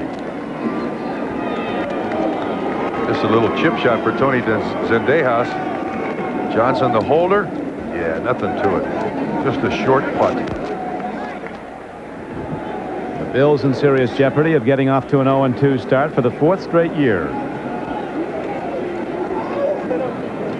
Imagine when Houston gets a couple of those people back like Alonzo Highsmith. Bruce Matthews. I guess they'll play Alonzo Highsmith at fullback when he signs, and he will eventually. And I'll tell you, he's one of the best defensive ends that you'll ever see. He's one of the what? Best defensive ends if they want to play him that. Who? Alonzo Highsmith? Alonzo Highsmith. Play him at defensive end? Well, if you want to play him both ways, as Coach Jimmy Johnson said, if you want to pick a single best position, it's rushing the passer. Really? But he was so valuable to the Miami offense, they went that way with him. In high school, he only played 2 downs of offense in high school. He's a high school All-American as a defensive end in Miami, Columbus High School, with Don Shula's son.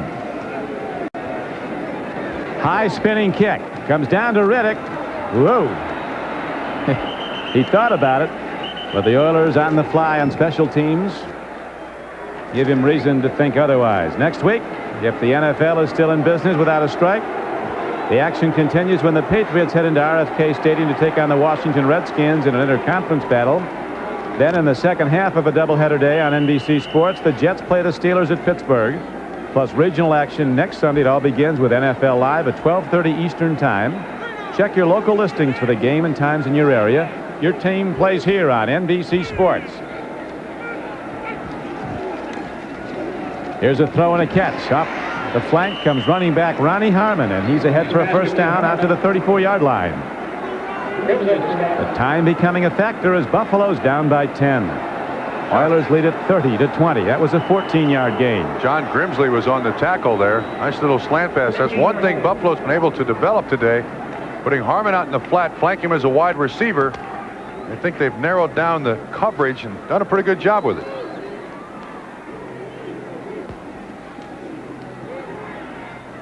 Another throw, another catch, another first down for the Bills, and they execute it nicely as Burkett takes it and goes out of bounds to stop the clock.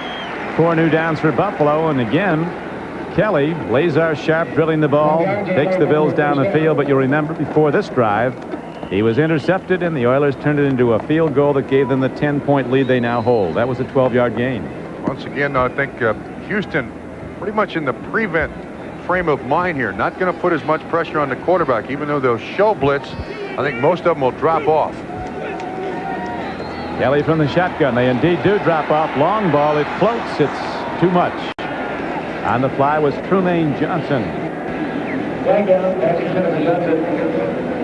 Got over 100 passes one year in the USFL. Cleveland takes command of the Pittsburgh Steelers. The Browns coming off an opening day loss. Cincinnati with a late field goal now extends its lead over the 49ers. Miami has beaten Indianapolis, and the Dolphins are now a 1-1 team. Atlanta has upset Washington 21-20 after the Falcons were humiliated by Tampa Bay on opening day. We got another personal foul against Houston, this time against Doug Smith. So another 15 yards for Buffalo. Houston's given Buffalo a chance here with 4:10 to go in the fourth.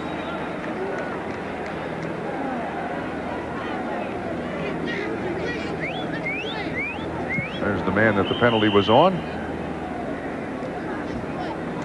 Gargantuan nose tackle from Auburn.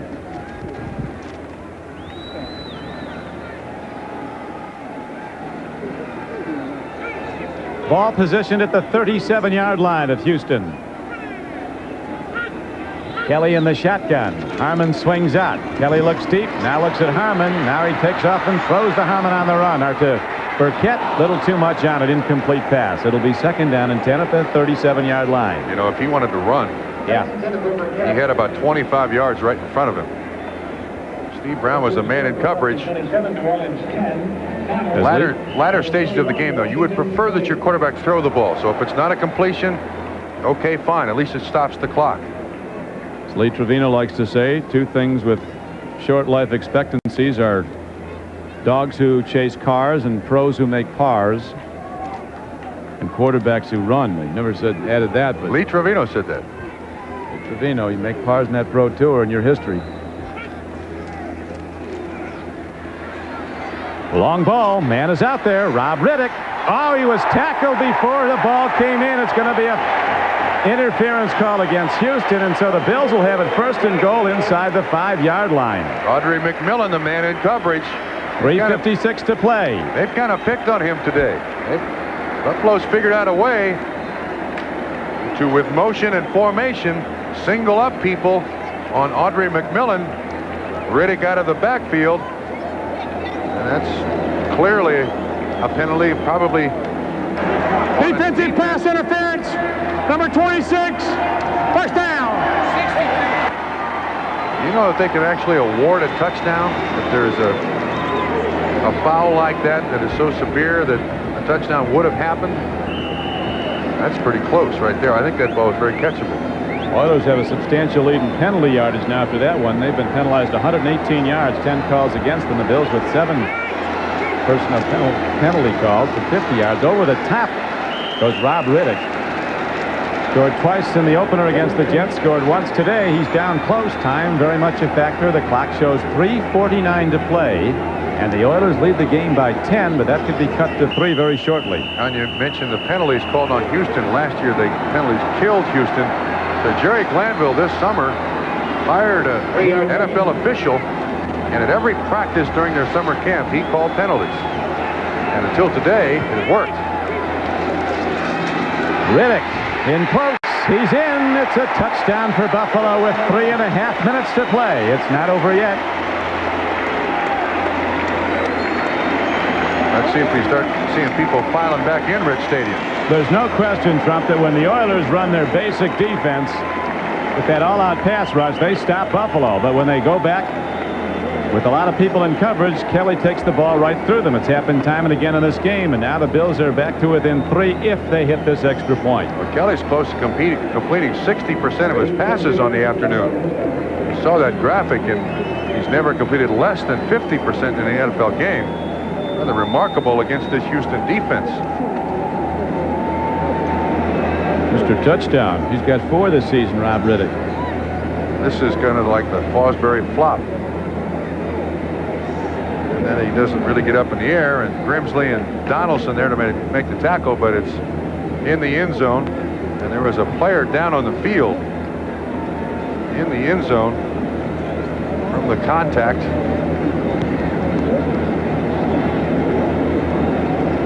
Can't identify him yet. Game clock shows 3 minutes and 31 seconds left to play in regulation. We could be going to OT today if the Bills get it back, but you'll remember how the Oilers responded the last time Buffalo scored. Right down the field.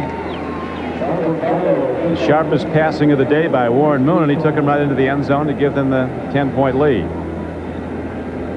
7-point lead, and then they got the interception to Kelly. Turn that into a field goal. Baseball next week on NBC Sports. The Tigers and the Blue Jays locked in that battle for the American League East title will be hooking up. The Cardinals and the Cubs will also be playing. It all begins with Major League Baseball, an inside look. That's next Saturday on the Major League Game of the Week here on NBC Sports. Right now, an injured Oiler being attended to, Keith Bostic, who's played an outstanding game. 2 interceptions against the Rams last week, another interception today. He kind of throws himself around, you know. He can end up with a headache or two the way he plays. Big, strong safety from Michigan, a 210-pounder. Now a most important extra point. Bills, as you joined us late, have lost two of their best defensive players. Without question, their #1 defensive player, defensive end Bruce Smith, went out on a personal foul call against him. A fight erupted after a play. Extra point is spun up and good, so it's a 3-point game, Oilers. And Houston will get the ball in a moment with 3 minutes and 31 seconds left to play. Now you got to start taking inventory. I think the Buffalo Bills still have 3 timeouts left. Houston Oilers have 2. There you are. There's 3 minutes plus left. Now Jerry Glanville's got some tough choices. The thing he's done the best is give the ball to Rozier today. But Don, I think Rozier is approaching, Mike Rozier is approaching 30 carries on the afternoon. And if that's so, Mike Rozier has got to be very, very tired. So I'm not sure you can really go to Mike Rozier. The next best thing that they've done is just play it like it's the first quarter and throw the little square in routes in. Rozier has 28 carries. That's the scoring drive. So now you got to kind of collect yourself. Defensively, well, Corey is thinking, what have we done so far today that has stopped Houston? Let's try that in this particular instance, because you need 3 plays and out here. You can't give Houston a first down if you're the Buffalo coaching staff. That's the way you got to think. So I think if I were Houston, I'd come out and throw it on the first down. We'll see what happens. Warren Moon responded to that last Buffalo score prior to this one, taking them, as we mentioned, right down the field. And now Willie Drury is ready to take the kickoff for the Oilers. A high spinning kick, but not deep. Drury will run it back. Run is 2. Here comes the special teams. And down goes Drury inside the 15-yard line. Ray Bentley, number 50, was down to make the play as starting inside linebacker for Buffalo. Houston kind of in a tough spot there. They had their hands team in, and that is expecting the onside kick. And when you have the hands team, there's not really a blocking pattern set up for the return man. The net result, Ray Bentley makes a nice tackle, and Houston's at their own 13-yard line. Hey, this is a heck of a football game. The Oilers with a 3-point lead. Boy, could Buffalo use Bruce Smith and Darryl Talley right now. 3:22 to play. Let's see if Warren Moon puts it right up or tries to run the clock. Right up top, he's going. Swing pass. That was tipped. If it wasn't, it's very nearly a lateral. Somebody ought to fall on it. It was tipped. It was intended for Rozier out in the flat. Good pressure by Buffalo. If you can't get to the quarterback, at least when you get there, get your hands up. Let's see if we can pick out the hand that did it. Decent pressure. Bruce Mesner, a rookie nose tackle from Maryland, might have had a piece of the ball. He got his hand up. Now the Oilers go to the red gun formation. 1 running back, 4 wide receivers. 2nd and 10. They go to the run and up the middle, but no gain. On the stop, number 96, Leon Seals, another rookie.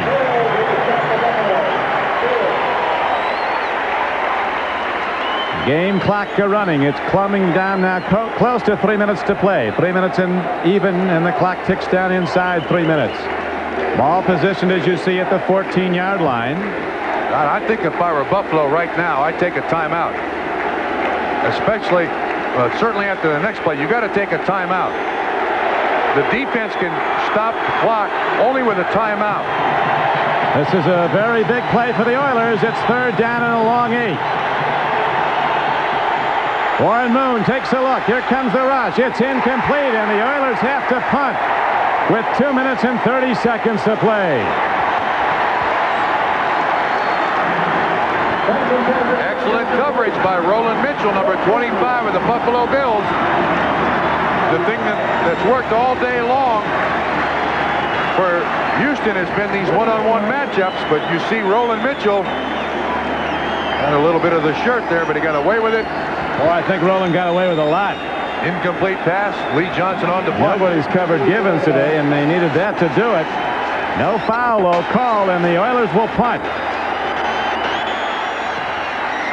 Big hit downfield. The left foot boot to Pitts, and he fair catches the ball at the 46-yard line with 2:23 to play. All right, now if you're Buffalo, you got to once again take inventory.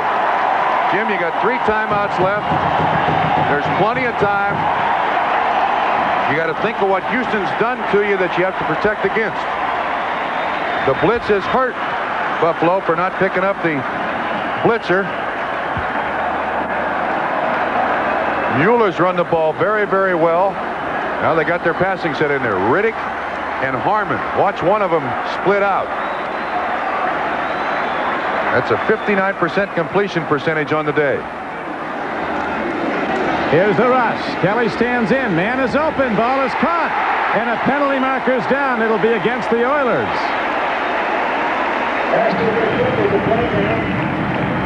I'm not so sure here. Wait a minute. He looked like he got hit before the ball came in. Yes, sir. I thought against Buffalo. He pushed off when he rounded the corner, Don. Oh, I thought it was on the actual reception when he's coming back. So it's a call against the Bills. Offensive pass. And the Oilers negate that big play. First down. Yeah, when he made the cut, he put his right arm out and pushed away from the defensive back. That's a little trick that you learn as a receiver, but you've got to be tricky about it.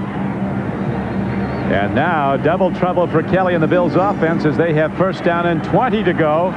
The game clock is running. I don't know if the Bills know it. It's down to 2:11 to play. They need to get a playoff here before the 2-minute warning. 2:06, 2:05, 2:04, 2:03. They're not going to do it. Boy, they didn't know it. They didn't know the clock was running. Penalty on the offense. The clock does not stop. So it's going to be down to the final gun here at Buffalo when we come back. AT&T, the right choice. In Super Bowl 17, the Dolphins neutralized John Riggins in the second half. Down 17-13 in the fourth quarter, Washington faces a 4th and 1. Should they give the ball to Riggins or try Theismann on a quarterback sneak? What would you do? This whole situation's running me ragged. I just found out I can't add any phones onto my new phone system. So now I've got 4 real estate agents working off the same desk on the same phone. I hate to think how much business I'm losing.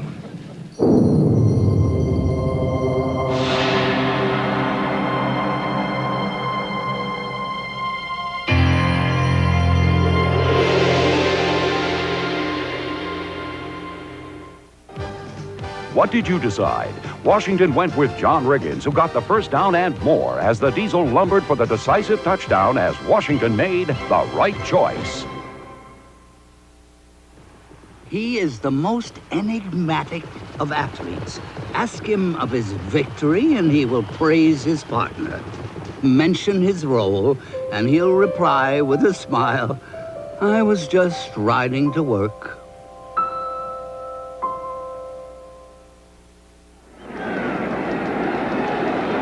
Mike Rozier having his biggest day trump in the NFL. He's rushed for 150 yards today on 29 carries.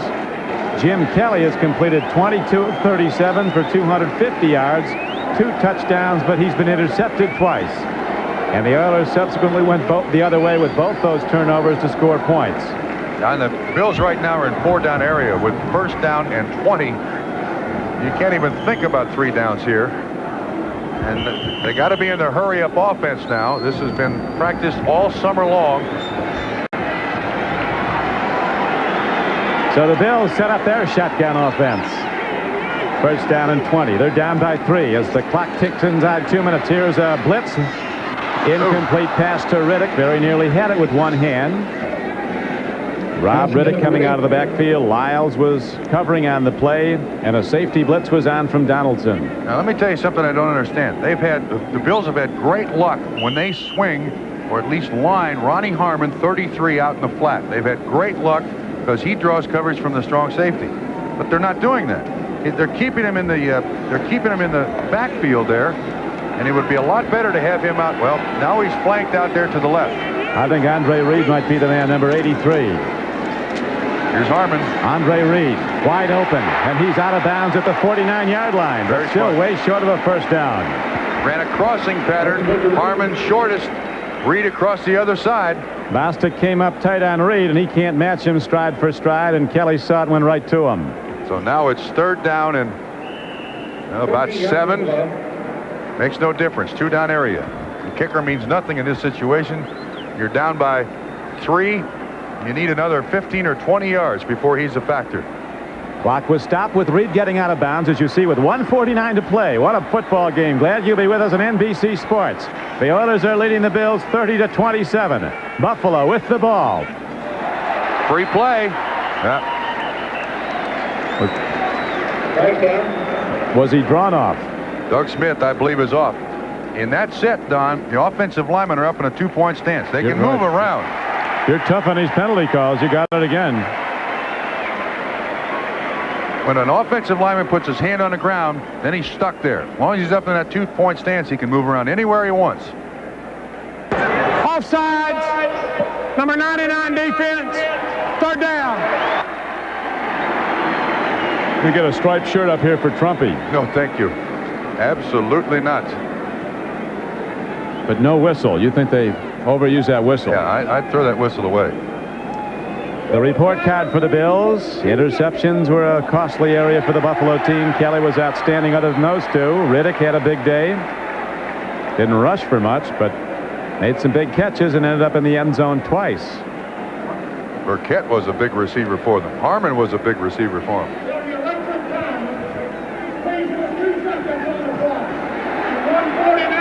We're going to put 1:49 on the clock. As you see, it's now 1:47. It's turned out to be a perfect day in Buffalo. It was rainy and overcast early. Guess it has to be overcast if it's rainy. Time is correct now.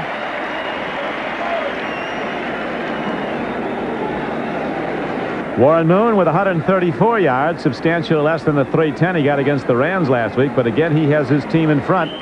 Rozier on the ground has been a big story with 150 yards rushing for Houston. And Givens, a spectacular little athlete with 4 catches for 58 and that beautiful touchdown reception. Now the Bills break the huddle. It's 3rd down and 1 after the penalty call against Houston. Handoff to Harmon, turns the corner. He's got room to go, and Harmon gets out of bounds. Inside the 40-yard line, he has a first down for the Bills, and he stops the clock with 1:44 to play. Only 5 seconds used. Excellent block again by Tim Vogler, the right guard, pulling right out in front of Ronnie Harmon, and he, as offensive line coach's coach, he blocked to and through the man, got the man on the ground. Harmon is able to run for the first down marker. We're doing our best, my friends, to give you a 4-hour football game, and if it goes to overtime, we could do that. I have no place to go. I'm more than happy to stay. It's a good one. Here's Kelly in trouble on the run up the middle of the field, and Jim Kelly is down to the 30-yard line. He gains 8 yards on that run. But the game clock's a-ticking, and the Bills call timeout with 1:30 to play. They have 2 timeouts left. Keith Bostic makes the tackle. It used to be that the official would come to the sideline, talk to the head coach, and say, "Who are your captains?" Because there used to be only one guy on the field that could call a timeout. A number of years ago, Steve Grogan for New England got absolutely cold-cocked, and time expired with him unconscious on the field. So now they allow you 2 players. Generally, it's the quarterback and the center. Those are the guys that are closest to the ball. Now, Kelly gets up here and looks to the sideline, then calls the timeout. The quarterback is the one man in the defense that you don't account for, and especially in the latter stages of a football game. Kelly's a big, strong kid. I think can continue to run the ball. Houston Oilers defense spread pretty good.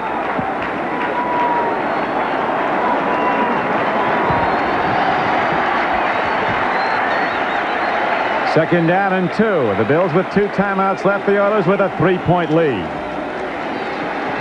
Kelly looks. He fires.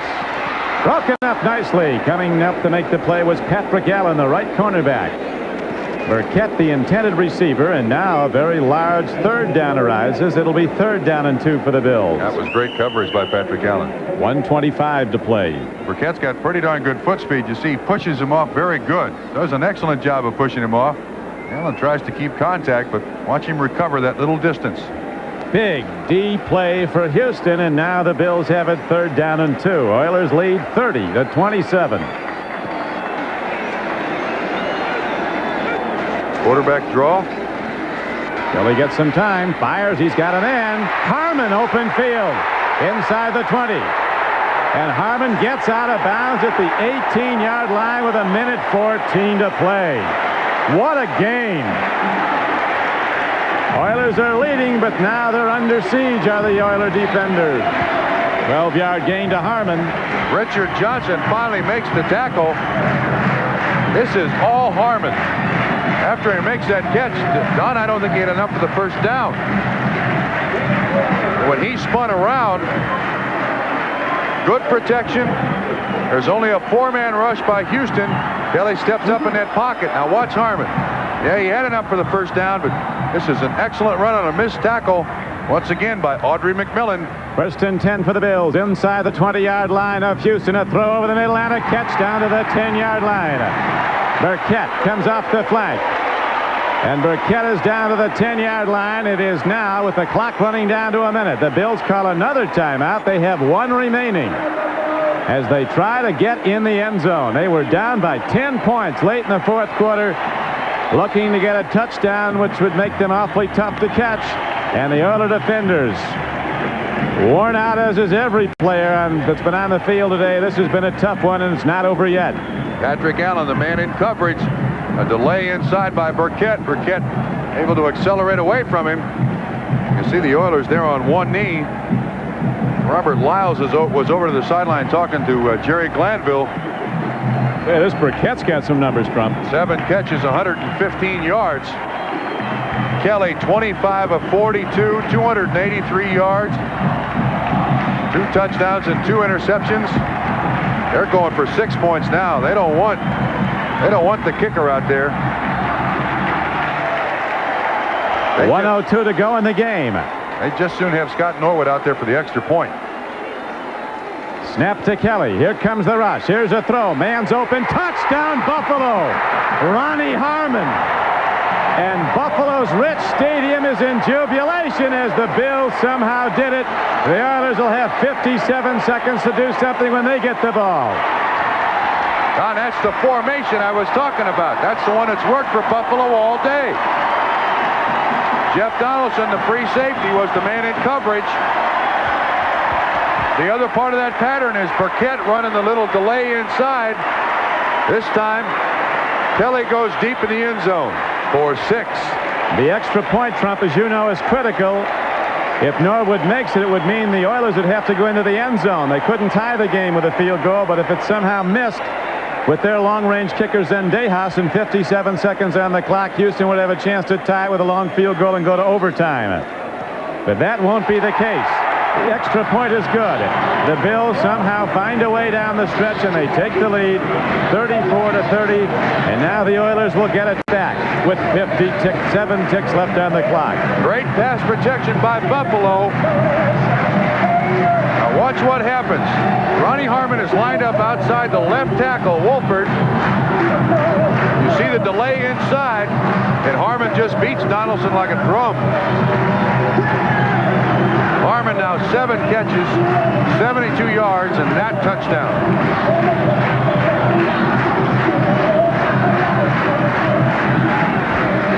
Kelly with 293 yards passing. He's thrown for 3 touchdowns in this game.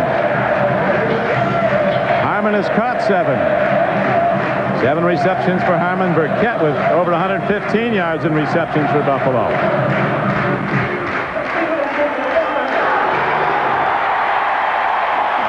But now Warren Moon gets another crack at it, and we've seen him take the Oilers right through the Bills when he's had to.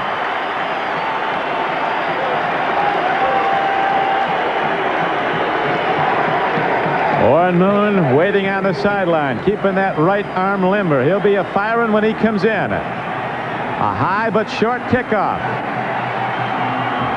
Alan Pinkett to the 20. Pinkett breaks it out to the 31-yard line, and there the Oilers start first down and 10. All right, Houston now has 2 timeouts left. And now it's time for the Most Valuable Player Award, sponsored by Budweiser. Today's MVP is Jim Kelly from the Buffalo Bills. Budweiser will make a contribution to the United Way on behalf of all the MVPs selected in today's games.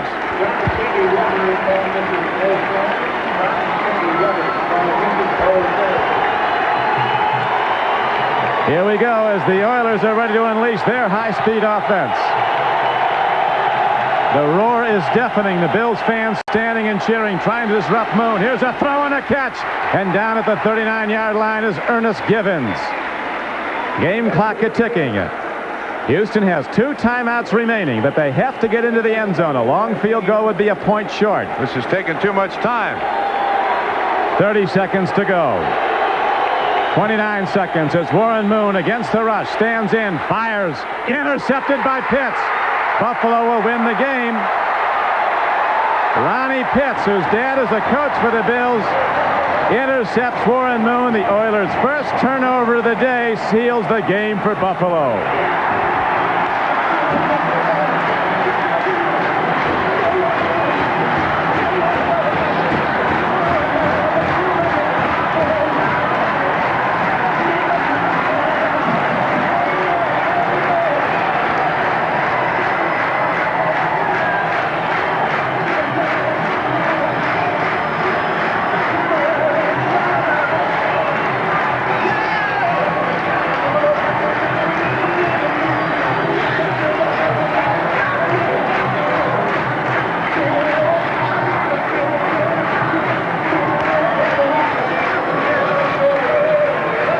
Throws this ball right into coverage. Look at there.